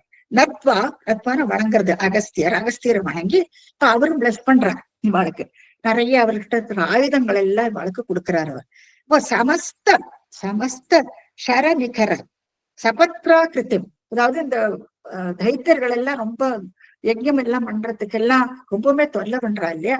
அப்போ அவள் எல்லாம் இது பண்றதுக்கோசரம், வதம் பண்றதுக்கோசரம் எனத்தினால தாபசேபியக, அதாவது இந்த முனிவர்களுடைய துன்பத்தை எல்லாம் போக்கணுமா பகவானுக்கு. தாபசேபியக பிரத்யஸ்ரௌஷி பிரியேஷிங்கிறார். முனிவர்களை அவருக்கு ரொம்பவுமே பிடிக்குமா பகவானுக்கு. ஏன்னா அவ யஜ்யம் பண்ணி நாட்டை பாதுகாக்க இல்லையா, அதனால ரொம்பவுமே பிடிக்குமா. அந்த பிரியேஷி தாபசேபிய அவரை பிரத்யஸ்ரௌஷி, அவளுடைய தாபத்தை எல்லாம் நீக்கிறதுக்கோசரம் இவர் என்ன பண்றாருன்னா, இந்த அஸ்திரங்களை எல்லாம் நிறைய கலெக்ட் பண்ணிக்கிறார் பகவான். அந்த அஸ்திரங்கள் எல்லாம் அகஸ்திய முனிவர் கொடுக்கிறார். சோ அது எல்லாத்தையும் முனினா, அந்த முனிவர்னால கொடுக்கப்பட்டது. வைஷ்ணவே திவ்யச்சா, வைஷ்ணவ அஸ்திரத்தை கொடுக்கிறாராம். திவ்யச்சா வைஷ்ணவ அஸ்திரம் சொல்லுவா, நாராயணஸ்திரம் சொல்றா இல்லையா, அதுவும் இவர் எடுத்துக்கிறாராம். சோ வைஷ்ணவே திவ்ய சாப்பே, அதுல எப்படின்னா அந்த பிவர்ல எப்ப பாரு அந்த அம்புகள் வந்துட்டே இருக்குமா, நிறைஞ்சுட்டே இருக்குமா, எடுக்க அப்பதானே இந்த அசுரர்கள் எல்லாம் கொல்ல முடியும் இல்லையா. அவரு பிரம்மாஸ்திரே சாப்பி, பிரம்மாஸ்திரமும் கொடுக்கிறாராம் அவர். தத்தே எல்லாத்தையும் இவர்கிட்ட இருந்து கலெக்ட் பண்ணிக்கிறார், அகஸ்திய முனிவர்கிட்ட இருந்து கலெக்ட் பண்ணிக்கிறார். என்ன முனிவர்கள் எல்லாம் அவர் பண்ற யஜ்யத்தை எல்லாம் காப்பாத்துறதுக்கோசரம், இந்த அசுரர்களை எல்லாம் நிதனம் பண்றதுக்கோசரம் இந்த எல்லாத்தையும் கலெக்ட் பண்ணிக்கிறார் அவர். நின்று என்ன பண்றாருன்னா, பித்ரு சுகிருதம் வீக்ஷ பூயோ ஜட்டாயும். பார்க்கலாம் அந்த படத்துல முனிவர்கள் அவருடைய அகஸ்தியருடைய ஹெர்மிட்டேஜ்ல இருந்து கிளப்பிடுறாரு அவர். பிரம்மாஸ்திரத்தை எல்லாத்தையும் வாங்கிட்டு விட்டு பித்ரு சுகிருதம் வீக்ஷ பூயோ ஜடாயு, ஜடாயுவும் பாக்குறாருங்க. ஜடாயு தசரதருடைய நண்பன். சோ அந்த அவரையும் பாக்குறாங்க, ஜடாயுவும் பாக்குறாரு. ரொம்ப சந்தோஷப்பட்டுக்கிறாராம் அந்த சமயத்துல. ஏன்னா அப்போ மிருகங்களோட கூட அவ எப்படி இருந்திருக்காங்கிறது நமக்கு தெரியறது. என்ன அழகா சொல்றாரு பாருங்கோ, சுகிருதம் அது நல்லவரம், பித்ரு சுகிருதம் அப்பாவுடைய நண்பனாம் ஜடாயு. சோ பித்ரு சுகிருதம் வீக்ய பாக்குறாராம். பூயோ ஜடாயும், அந்த ஜடாயுவை பார்த்துட்டு மோதாத்து ரொம்ப சந்தோஷப்பட்டுக்கிறாராம் ராமர். ஏன்னா அப்பாவுடைய நண்பன் அல்லவா, அதை பார்த்துட்டு ரொம்பவுமே சந்தோஷப்பட்டுக்கிறார். அதுக்கப்புறமா கோதா தட்டாந்தே, கோதாவரி கதை, கோதாவரி நதி இருக்கு இல்லையா, அந்த கரைக்கு வந்துடுறாரு. முதல்ல கங்கையை கடந்திருக்காரு, அதுக்கப்புறம் இப்ப கோதாவரி ஏன்னா தண்டகாரன் நடுவுல வந்தாச்சு இப்போ. சோ தண்டகாரனத்துக்கு அப்புறம் இங்க கோதாவரி.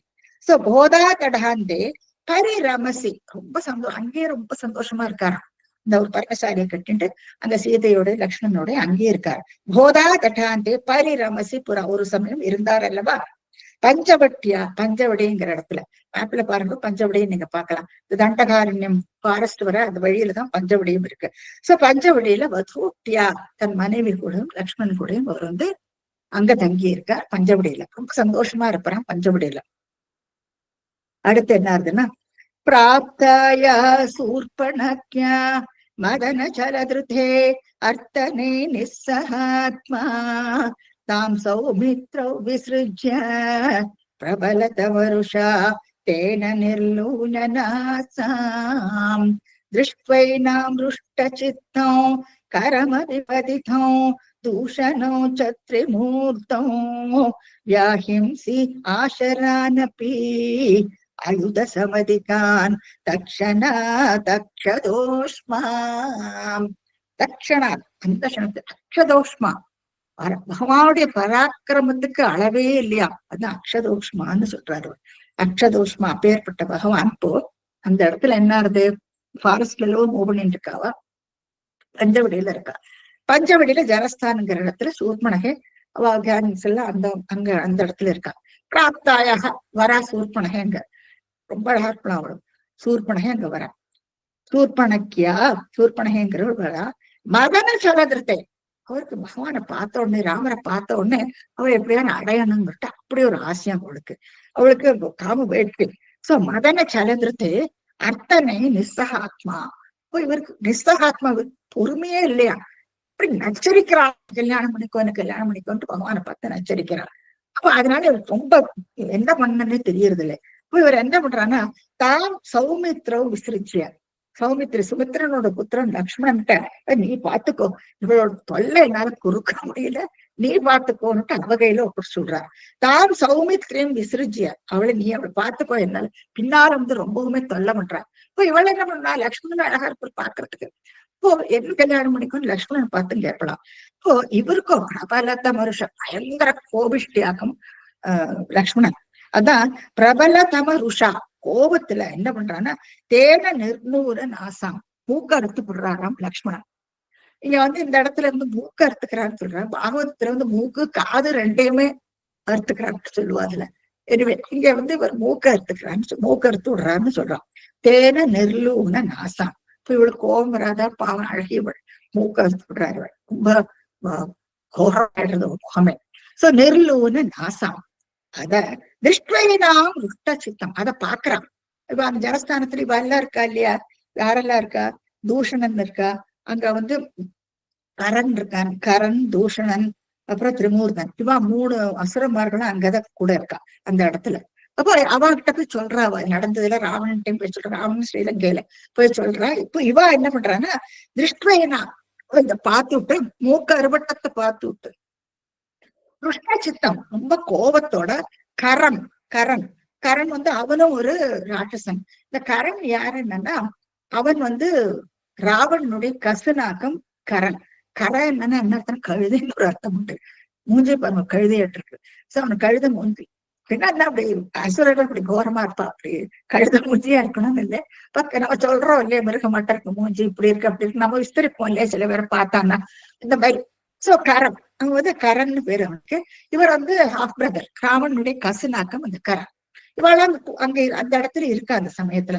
அவனும் அதை எதிர்க்க வந்து ராமரோட சண்டை போடுறான். அவன் கரண் அபிபதித்தம், குதிக்கிறான் அவன் வந்து. ஏன்னா அவனுடைய இவ்வளவு சகோதரியுடைய மூக்க அறுத்திருக்கான் இல்லையா லக்ஷ்மணன். இப்போ அவளோட சண்டைக்கு நிற்கிறான் அவன். அதோட கூட துஷணன் பாருங்க, தூஷணன், தூஷணன் அவனும் சண்டைக்கு வரான். தூஷணன் வந்து யாரு என்னன்னா, அவன் வந்து இவன் கரனுடைய பிரதர், இவனுடைய தம்பியாக்கும் அவன். சோ அவனும் சண்டைக்கு வரான். சோ அவளை எல்லாரையும் கொன்னுடுறா. அந்த பெரிய போர் நடக்குமா அந்த சமயத்துல, ஏன்னா நிறைய ராட்சசா இருக்கா அந்த சமயத்துல அந்த பஞ்சவடி பக்கத்துல. போய் அத்தனை பெரிய கும்பலா இருப்பான் அந்த ஜனஸ்தான்ங்கிற இடத்துல. போய் எல்லாம் ஒத்துரு மாத்தி சண்டைக்கு வரவா. சோ கரம் அபிபதித்தம் தூஷணம் திரிமூர்தம், திரிமூர்தன்னும், திரிமூர்தன் பாருங்க, அவன் வந்து ராவணனுடைய பிள்ளையாக்கும் திரிமூர்தன். 3 தலை அவனுக்கு, திரிமூர்தன் 3 தலை உண்டாம் அவனுக்கு, திரிசரஸ்ன்னு சொல்லுவாங்க. அவனும் சண்டைக்கு வரான். இவ அப்படி 3 பேரும் அதோட கூட வியாகின்சிஹி ஆசரான். ஆசரான்னா நிறைய அங்க இருக்கிற ராட்சசர்கள் எல்லாரையும் கொன்னுடுறவன். நிறைய எத்தனை பேர் இங்க போட்டிருக்கா பாருங்க. அயுத சமதிகான், அது 10,000 பேர். ஆக்சுவலா 14,000 பேர் இருப்பாங்க, அதுக்கு மேல இருக்கலாம் அங்க ராட்சசமார்கள் கும்மி இருக்கலாம் அத்தனை பேரும். அப்ப இவ எல்லாருமே சண்டை. இவ 2 பேர் தான் இருக்கா, ராமலட்சுமி 2 பேர் தான் இருக்கா. அப்போ அதுதான் இந்த அஸ்திரங்கள் எல்லாம் அவ கலெக்ட் பண்ணிக்கிறா. அப்போ அந்த பானத்தை அடிச்சு அடிச்சு அடிச்சு அடிச்சு இவ அத்தனை பேரையும் வதம் பண்ணி விடுறா. இப்போ கரண், தூஷணன், திரிமூர்த்தன் ராவனோட பிள்ளையிலவா அவனையும் கொண்டு விடுறாவா. சோ இவ எல்லாம் அயுத சமதிக்கான் 10,000 பேருக்கு மேல அசுரന്മാர்கள் எல்லாரையும் எல்லாரையும் வந்து வதம் பண்ணி விடுறா. தட்சணாத், அந்த க்ஷணமே 2 பேர் தான் அவ. 2 பேரும் எத்தனை பேரையும் எதிர்கொண்டு அத்தனை பேரையும் கொண்டு விடுறாவா. தோஷ்மா பகவானுடைய பராக்கிரமம் இல்லையா. இவருக்கு முன்னாலே வாழெல்லாம் ஒண்ணுமே இல்லை, தூசு மாதிரி. இப்போ அத்தனை பேரையும் வதம் பண்ணி விடுறா, எல்லாரையும் வதம் பண்ணி விடுறா. அப்புறம் அடுத்து என்ன இருந்ததுன்னா, இப்ப அழுதுண்டு போவள் சூர்பனை. சோதர்யாம் புரோக்த வார்த்தா விவசதசமுகான் ஆதிஷ்ட மாரீச்ச மாயா சாரங்கம் சாரசாக்ஷ்யா ஸ்ரீதம் அனுகதः பிராவதி பாணகாதம் தன்மாயா கிரந்த நிர்யாபித பவதனுஜாம் ராவணஸ்தா மஹர்ஷீர் தேனார்த்தோபி த்வம் அந்தः கிமபி முதமதாः தத்வதோபாயலாபாத். சோதரியா, சகோதரி, ராவனுடைய சகோதரி சூர்பனகை. புரோக்த வார்த்தா போய் ஓடுமுட்டுறான், அண்ணாட்ட போய் சொல்றான். புரோக்த அவர் சொன்ன பிரகாரம் புரோக்த வார்த்தா விவச தசமுகான், பரவசம் ஆயிடுறானாம் தசமுகன். அவனுக்கு அவன் மூக்கறுபட்டத்தை விட அத்தனை அழகா இருக்கான்னு சொல்றானா சீதை. சீதையுடைய அழக வர்ணிக்கிறாளாம் சூர்பனகை. அப்போ அழக வர்ணிச்சோன்னா அவனுக்கு பரவசம் ஆயிடுறான். எப்படியான அந்த அழகிய தான் அடையணும் பண்ற ஒரே ஒரு தப்பு பாருங்க, ராமன் பண்ற ஒரு தப்பு. அப்ப அவனை விவசகன்னு சொல்றாங்க. விவச தசமுகா ஆதிஷ்ட மாரீச்ச மாயா, மாயமானாக அவன் போன அனுப்பிச்சுடுறான். இந்த மாயமான் யாரு? மாரீச்சன். அப்ப அந்த மாரீச்சனை அப்பதான் அந்த சமயத்துல விட்டுடுறான். மாரீச்சம் திராவித்வான்னு பார்த்தோம் இல்லையா அந்த ஸ்லோகத்துல. அவன் எந்தக்கு விடுறான்னு இப்போ மாரீச்சனை அனுப்புறான் ராவணன். அவனை ஆதிஷ்ட அவனுக்கு ஆக்ஞிடுறானா. மாரீச்ச மாயமானாக போய் அந்த மாயமான சாரசாட்சியா அழகான கண்களுடைய சீதை விரும்புறாளாம். ஸ்ருஹித அவன் ரொம்ப விரும்புறாளாம். விரும்பின உடனே ராமர்கிட்ட கேட்கிறான், எனக்கு அந்த அந்த மானை எனக்கு எப்படியான்னு எனக்கு அபரிச்சு கொடுக்கணும், நம்ம எடுத்து நான் வளர்த்துறோம் நம்ம. ஏன்னா அவ்வளவு அழகா இருக்கான் அந்த மான் பாக்குறதுக்கு, தக தகன்னு தங்க கலர்ல மின்னறதாம் அந்த மான். இப்போ அதை பார்த்து ஸ்ருஹிதாங்கிறான், ரொம்பவுமே ஆசைப்படுறாளாம் அதை எப்படியான அடையணும்னுட்டு. ஸ்ருஹித அனுகதக அவர் கிளம்பி விடுறார் ராமர். முன்னாடி சொன்ன உடனே அப்போ அவளை எப்படியா இந்த மானை பிடிச்சு அவ கையில கொடுத்தோர்னுட்டு இவர் கிளம்பி விடுறாரு. அனுகத பிராவதீகி பானகாத்தம் சொல்றாரு இங்க ஸ்ரீமன் பட்டத்திரி. கொன்னுடுறானா அந்த மாயமான. என்னத்தினால என்னன்னா, இவர் பின்னால துரத்திக்கிண்டே போறார். அதுவோ ஓடு ஓடுன்னு ஓடுறது, வேணே பண்றது. அது ஓடுன்னு ஓடும் பொழுது இவர் என்ன பண்றார், உசிரோட பிடிச்சு கூட்டின்னு வர முடியல. அப்போ அந்த மானத்தை தொடுத்தோன்னே அந்த மான் அங்க இறந்து போயிடுறது. அது மான் யாரும் இல்ல, மாரீச்சன். சோ இந்த மாரீச்சன் அங்க இந்த சாகர சமயத்துல கத்துறானா. என்ன கத்துறான்? லக்ஷ்மணா சீதான்னு கத்துறானா. அப்போ அதை கேட்டுட்டு சீதை என்ன நினைக்கிறானா, அப்போ ராமருக்கு ஏதோ ஆயிடுத்து, ஏதோ ஆபத்துல இருக்கார் அப்படின்ட்டு லக்ஷ்மணன் தூண்டுவான், நீ போய் காப்பாத்துன்ட்டு லக்ஷ்மணர் சொல்லுவார். சோ தன் மாயா கிரந்த, அந்த மாயா ராட்சசர்களா எப்படி ட்ரிக்கு. அப்போ அவன் சாகர சமயத்துல கூட என்ன பண்றான், இவாள் சத்தமா கூப்பிடுறானா. அந்த கூப்பிட்ட குரல்ல நிர்யாபித பவத் அனுஜா, பவத் தங்களுடைய பட்டத்திலே சொல்றாருங்க குருவாயூரப்பன் பார்த்துட்டு, பவத் அனுஜா, அதாவது பவத் அனுஜனா உங்களுடைய தம்பி லக்ஷ்மணன் பவத் அனுஜா. அந்த சமயத்துல நிர்யாபித்த சீதை என்ன சொல்றானா, நீ போய் காப்பாத்து, நீ போன்னு. அந்த சமயத்துல நிறைய சம்பாதம் எல்லாம் நடக்கும். ஏன்னா லக்ஷ்மணன் போக மாட்டான், நீ உன்னை விட்டுட்டு நான் போக மாட்டேன், உன்னை பாதுகாக்கணும், இது வனப்பிரதேசமாகும் சொன்னா கேட்க மாட்டேன் அவள். இப்போ லக்ஷ்மண ரேகா போட்டு அதெல்லாம் உங்களுக்கு நல்லா தெரியும். அவர் கடைசியில இவர் திட்டுவான் சீதை, போயிடுவார் அவர் காப்பாத்துறதுக்கு போன. அந்த சமயத்துல ராவணஸ்தா மகாஷீத்து, ராவணன் ஒரு அசிட்டிக்கு அவர் முனிவர் வேஷத்துல வராங்க. வந்துட்டு அகார்ஷித்து அவளை அபகரிச்சுட்டு போயிடுறான். ராவணஸ்தா மகாஷித்து அப்போ அது அபகரிச்சுட்டு போறோம், கையை பிடிச்சிட்டு இழுத்துன்னு போயிடுறான். இதுக்கு வந்து நிறைய இது கம்பராமாயணத்துல ஒரு விதமா எழுதியிருப்பா, ஒரு அந்தந்த கல்ச்சருக்கு ஏத்த மாதிரி எழுதியிருப்பா.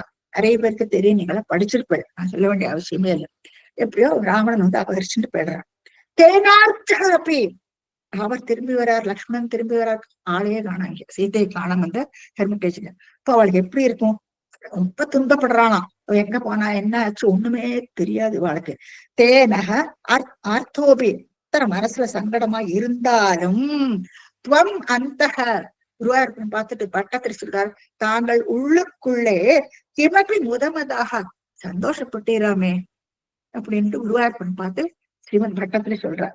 துவம் அந்த கிமப்பி முதமதாக என்னத்தினால தத் வதோபாய லாபாத்து. இப்ப ராவணனை வதம் பண்ணறதுக்கு ஒரு ஒரு உபாயம் கிடைச்சது. அந்த விதத்துல இவர் சந்தோஷப்பட்டு இருக்காராம். ஏன்னா எல்லாம் அவருடைய பிரேரணையில நடக்கிறது. சரி, ராவணன் சிவபக்தன், அவன் பேர்ல எந்த குத்தம் குறை எதுவுமே காண முடியாது. இல்லைன்னா ராஜ்யபாரம் எல்லாம் பண்ணிட்டு இருக்கான். ஒரு விதமான குத்தமும் இல்லாத அவனை எப்படி வதம் பண்றது? வதம் பண்ணலன்னா அதுக்கு ஒரு காரணம் வேண்டாமா? அதுக்கு மேல இவ வந்து ஜெய விஜயாளாகும். சோ பகவான் தான் இவளுக்கு ஒண்ணு அப்படி வரம் வாங்கிட்டு இருக்கா. வேற இல்ல, ஜெய விஜயாள் என்ன சொல்லிருக்கா, உங்க கையால தான் எங்களுக்கு வரம், அப்படிதான் வைகுண்டத்துக்கு திரும்பி போக முடியும். அப்ப அப்படி ஒரு வரம் வேற, இப்படி இது மாதிரி ஏகப்பட்டது நடுவுல விஷயங்கள். இப்போ இவர் என்ன பண்றாரு, உள்ளூர சந்தோஷப்பட்டுக்கிறாராம். இவரை வதம் பண்றதுக்கு ஒரு உபாயம் கிடைச்சது அப்படின்னு உள்ளூர சந்தோஷப்பட்டுக்கிறார். தேனார்த்தோபி த்வமந்தஹ கிமபி முதமதாக தத்வதோபாய லாபாத். வதம் பண்றதுக்கு ஒரு உபாயம் கிடைச்சதுன்னு மனசுக்குள்ள சந்தோஷப்பட்டுக்கிறாராம்.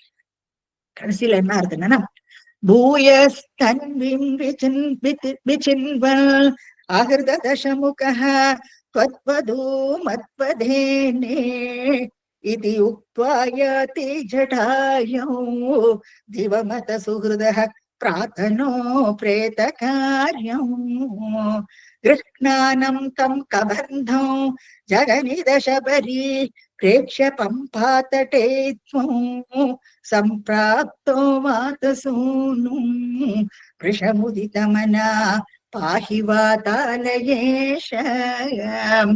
இப்ப மறுபடியும் என்ன, சீதையை தேடணும் இல்லையா? அவளை எங்க போனானே தெரியறது இல்லை அவளுக்கு. கம்ப்ளீட்லி பிளாங்க், எங்க போனா யாரு அபரிச்சு ஒண்ணுமே தெரியாது அவளுக்கு. அப்ப தன்வியும் அவளை தேடிக்கிண்டு விக்கன்மன் அவளை தேடிக்கிண்டு ரெண்டு பேரும் கிளம்பிடுறான். அப்ப அந்த சமயத்துல வழியில வந்து ஜடாயு பாக்குறான். அப்போ அகிருத தசமுகம், ஜடாயு சொல்றானா, அகிருதம் தசமுக, அதாவது ராவணன் 10 தலை ராவணன், தசமுக அகிருதம் என்னுடைய ரெக்கையை வெட்டி எப்படி வந்து ஜடாயு என்ன பண்ணுவான், இவர் வந்து அபகரிச்சுட்டு போகும் பொழுது தடுக்குமா, பறந்து போய் நல்ல ஹைட்ல பறக்கும் இல்லையா? இப்போ அது பறக்கும் பொழுது இந்த தடுத்து போக விடாதிக்கு தடுக்குமா. இப்போ அந்த சமயத்துல ரெக்கையை வெட்டிவிடும். ரெக்கையை வெட்டினாலும் அது பறக்க முடியாது இல்லையா, கீழே வந்து விழுந்துடுறது. இப்ப சீதை என்ன பண்றா பாருங்க, அதனுடைய ஆபரணங்களை எல்லாம் மூட்டை கட்டி கீழே போட்டு விடுவாள். அதாவது அவளுக்கு ஒரு க்ளூ வேணும் இல்லையா, எங்கேயாக்கு போனா அதை பாப்பா பின்னால, இதெல்லாம் நீங்க ராமாயணத்துல நீங்க படிச்சிருப்பேன். இப்ப தன்னுடைய நகையெல்லாம் மூட்டை கட்டி கீழே போட்டு விடுறான் சமயத்துல. இவர் வந்து சண்டையில இவருடைய ரெக்கையை விட்டு விடுறான். அப்போ அந்த ஜடாயை சொல்றதான், அந்த மரண சமயத்துல சொல்றதான், அகிருதம் தசமுக வது, உன்னுடைய மனைவி எடுத்துட்டு மத்மதேன என்ன ரெக்கையை விட்டு என்ன கொன்னு உன்னுடைய மனைவியை அபகரிச்சுட்டு போறான்ட்டு இது ஒரு க்ளூ கிடைக்கிறது வாழ்க்கை. அப்போ ராவணன் தசமுகன் ராவணனாக்கும் அபகரிச்சுட்டு போயிருக்கான், அவன் இங்க இருக்கான், அதெல்லாம் அவளுக்கு தெரியாது இல்லையா. சோ அப்படியாக அந்த ஜடாயு ஜடாயுவை கம்ஃபர்ட் பண்றாரு பாருங்க. ஏன்னா அதுக்கு பாவம் ரெக்க வெட்டி அதுக்கு ரத்தமா கொட்டுறது அந்த ஜடாயுக்கு. அப்பாவுடைய நண்பன் வேற இல்லையா, எவ்வளவு அழகான உபகாரம் பண்ணிருக்கு, அவ தடுத்து நிறுத்திருக்கு. இப்போ அதை கம்ஃபர்ட் பண்ணி பிரார்த்தன் அது என்ன பண்றாரு, தீபமத்த அப்படி சொல்லிட்டு ஜடாயு தீபமத்தக அது செத்து போயிடுறது. ஜீவம்னா சொர்க்கலோகத்துக்கு போயிடுறது. சுகிருதக அந்த நல்லவனுக்கு பிரார்த்தனோ பிரேத காரியம், அதுக்கு பிரேத காரியம் உத்தரக்கிரியெல்லாம் பண்றாராம் பகவான். அவருடைய அப்பாவுக்கு பண்ண முடியல பாருங்க, பண்ண வேண்டிய வந்துருத்து இருக்கு. அப்பாவுடைய நண்பனுக்கு பண்ண வேண்டிய வந்துருத்து பகவானுக்கு. ஏன்னா அப்பா செத்து போன இது பரதன் வந்து சொன்ன உடனே தர்ப்பணம் பண்றாருங்க. மேற்படி மத்த காரியங்கள் அப்பாவுக்கு பிரேத காரியங்களை பண்றது இல்லை இல்லையா. அப்ப இங்கே அப்பாவுடைய நண்பனுக்கு பண்ண வேண்டி வருது பாருங்க இல்லையா, இதெல்லாம் ஒத்துக்கு எழுதி வச்சிருக்க முடியும். சோ தீபமத சுகிருத பிரார்த்தனோ பிரேத காரியம். அப்புறம் என்ன பண்றாரு, கிருஷ்ணானம், அடுத்து என்ன இருக்கிறது, கிருஷ்ணானம் தம் கபந்தம்.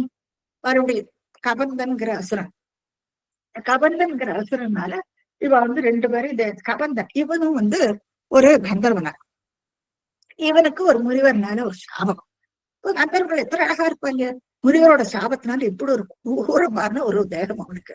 இவருடைய தேகத்தை நீங்க பார்த்தேன்னா இவருக்கு தலையே கிடையாது, ஒரு தலை இல்லாத ஒரு முண்டு, காலை பார்க்கலாம், நகத்தை எல்லாம் பார்க்கலாம். அப்போ அவருடைய சிரசுல ஒரு கண்ணு மாத்திரம் காணும். அப்புறம் அந்த மூக்க பார்க்கலாம், வாயு வயிறு ரெண்டும் உண்டு, வேற பயங்கரமா இருப்பாங்க. வாயும் வயரும் ஒன்னா இருக்கும். இதுதான் அவனுடைய தலை, suppose to be the head இருக்கு. கீழே டார்சோ கீழே. சோ இப்படி ஒரு உருவத்துல ஒரு பயங்கரமான ஒரு அரக்கனுங்க. அவரோட கை மாத்திரம் நீளமா இருக்கும். அவன் என்ன பண்றான், அவனுக்கு இந்த சாபத்துல இருந்து அவனுக்கு விபோச்சனம் வேணாமே, ராமனும் லக்ஷ்மணன் அந்த கையில சுத்தி உழைச்சு விடுறான் கவந்தன். கிருஷ்ணானம் அதான் கையால சுத்தி வளைச்சுடுறான். தம் கபந்தம், அவ ரெண்டு பேரும் கபந்தன்னால சுத்தி வளைக்கப்படுறான். ஜகநீத அவனையும் கொல்றானா. அப்ப அவருக்கு சாப விமோச்சனம் என்னன்னா சொல்றானா, எனக்கு எப்படி விமோச்சனம் என்னன்னா, நீங்க வந்து என்ன வந்து பேர்ன் பண்ணி எடுப்போம், நீங்க கையை வெட்டுவா, ரெண்டு பேருமா இந்த பக்கம் அந்த பக்கமா வந்து கையை வெட்டுவா. வந்து என்ன நீங்க எரிச்சேன்னா எனக்கு வந்து என்னுடைய கந்தர்வ தேகமே எனக்கு கிடைச்சுடும். அதுக்கு முன்னாடி அவன் சொல்றானா, நீங்க வந்து சுக்ரீவன்னு ஒரு இது வானரம் இருக்கு, அவன் வந்து இந்த ரிஷ்யமுகன் அந்த இதுல வந்து ஒளிஞ்சுன்னு இருக்கான், நீங்க அவனை போய் பிடிங்கோ, உங்க சீதையை கண்டுபிடிக்கிறதுக்கு அவன் உதவுவன் அப்படின்ட்டு ஒரு நல்ல இன்ஃபர்மேஷனே அவளுக்கு கொடுக்குறான். சோ அவளுக்கு எப்படி இன்ஃபர்மேஷன் கிடைக்கிறது இல்லையா, ஜடாயு அதுக்கு அடுத்து இந்த கபந்தன் சொல்றானா ரிஷமுக மவுண்டன்ல வந்து ஒளிஞ்சுன்னு இருக்கான்னு சுக்ரீவனுக்கு அடுத்த தசகத்துல நம்ம பார்ப்போம். அந்த சுக்ரீவன் உங்களுக்கு வந்து சீதையை கண்டுபிடிக்கிறதுக்கு உதவுவன் அப்படின்னுட்டு கபந்தன் சொல்றார். அப்புறம் அவனுடைய பாடியை நீங்க எரிச்சு விடும்போது, எரிச்ச உடனே அவனுக்கு கந்தர்வ தேகம் கிடைச்சு விடுறது, அவனுடைய இந்திரில போயிட்டான். இப்படியாக கபந்தனே நித அவனையும் கொண்டுட்டு அப்புறம் வழியில சபரியும் பிரேட்ச வம்பாதடான்ட்டு இப்ப சபரியை பாக்குறார். இதுவும் உங்களுக்கு தெரியும். இப்போ இங்க பட்டத்துல ரொம்ப அழகா சொல்லியிருக்காரு பாருங்க, சபரியும் பிரேட்சிய பிரேட்சம் பாக்குறாராம், பகவானை பார்த்த உடனேயே அவளுக்கு மோட்சம்னு சொல்லி விடுறான். சபரி மதங்காசிரமத்துல எல்லாம் இருக்கா, அப்ப மதங்கள் அவர் சொல்லியிருக்காரு, அவர் நீ வெயிட் பண்ணீங்க, ராமன் வருவர், அப்பதான் உனக்கு வந்து உனக்கு மோட்சம் கிடைக்குன்னு சொல்லியிருக்காரு. அப்ப அவர் வந்து ராமனுடைய வருகைக்குசரம் காத்துட்டு அதெல்லாம் உங்களுக்கு நல்லா தெரியும். இப்போ இந்த இடத்துல ரொம்ப அழகா சொல்றாரு, அவர் மோட்சம் இருக்கிறது பிரேட்ச, ராமனை பார்த்த உடனேயே அவருக்கு மோட்சமா சபரிக்கு. சோ பிரேட்சிய பம்பாத்தடத்துல அவர் பார்க்கிற அர்த்தம், பிரேட்ச பம்பாத்தடேத்வம். சோ அவளுக்கு மோட்சத்தை கொடுத்துடுறாரு பகவான். அப்புறம் சம்பிராப்தோ வாதசூனு, வாயுபுத்திரனை கிடைக்கிறது இவருக்கு நண்பனா. சம்பிராப்தக வாதசூனும், இப்ப எல்லாம் நடக்கிறது பாருங்க.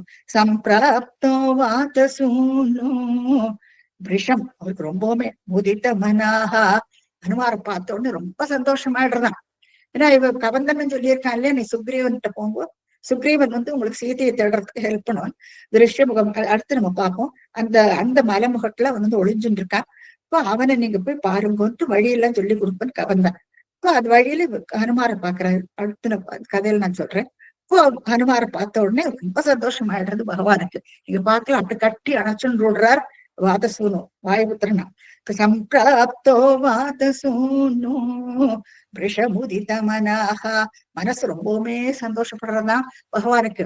இப்போ பட்டத்திரை விடுவரா, பாகிவா தாலயேஷ, குருவாயூரப்பன் பார்த்து சொல்றாராம், பகவானே நீ என்னுடைய என்னையும் ரட்சிக்கணும், என்னையும் ரட்சிக்கணும்னு சொல்றாரு. பாகிவா தாலயேஷ, இப்படி முடிக்க இந்த தசகத்தை. இதோட கண்டினியூவேஷன் நம்ம இனி அடுத்த வாரம் நம்ம பார்ப்போம். நிறைய இன்சிடென்ட்ஸ் எல்லாம் வரும், நம்ம பார்ப்போம். ஒரு சின்ன பஜனம்.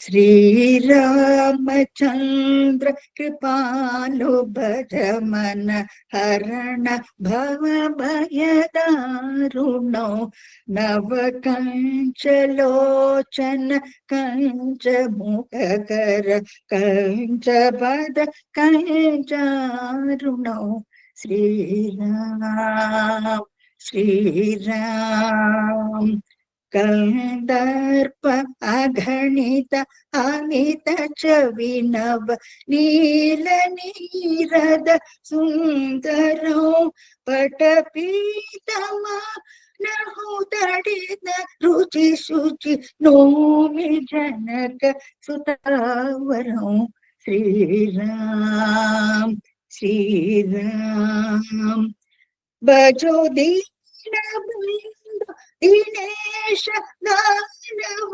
दैत्यवंश निकन्दनो रघुनन्द आनन्द कन्द कौशल चन्द्र दशरथ नन्दनो श्रीराम श्रीराम शिरमुकुट कुण्डल तिलक चारु उदार अंग विभूषणो आजानुभुज शिरचाप धर संग्रामजित करदूषणो श्रीराम श्रीराम इति वदति तुलसी दास शंकर शेषमुनिमन रंजनो मम हृदय कंज निवास कुरु कामादि कलदल कंचनो श्रीरामचंद्र कृपालु भज मन हरण भव भय दारुणो नव कंच लोचन कंच मुख कर कंच पद कंचारुणो श्रीराम श्रीराम सान्द्रानन्दावबोधात्मकम् अनुपमितम् कालदेशावधिभ्याम् निर्मुक्तम् नित्यमुक्तम् निगमशतसहस्रेण निर्भास्यमानम् अस्पष्टम् दृष्टमात्रे पुनरुरुपुरुषार्थात्मकम् ब्रह्मतत्त्वम् तत्तावत् भाति साक्षात् उरुपवनपुरे हन्तभाग्यं जनानां श्रीहरिये नमः.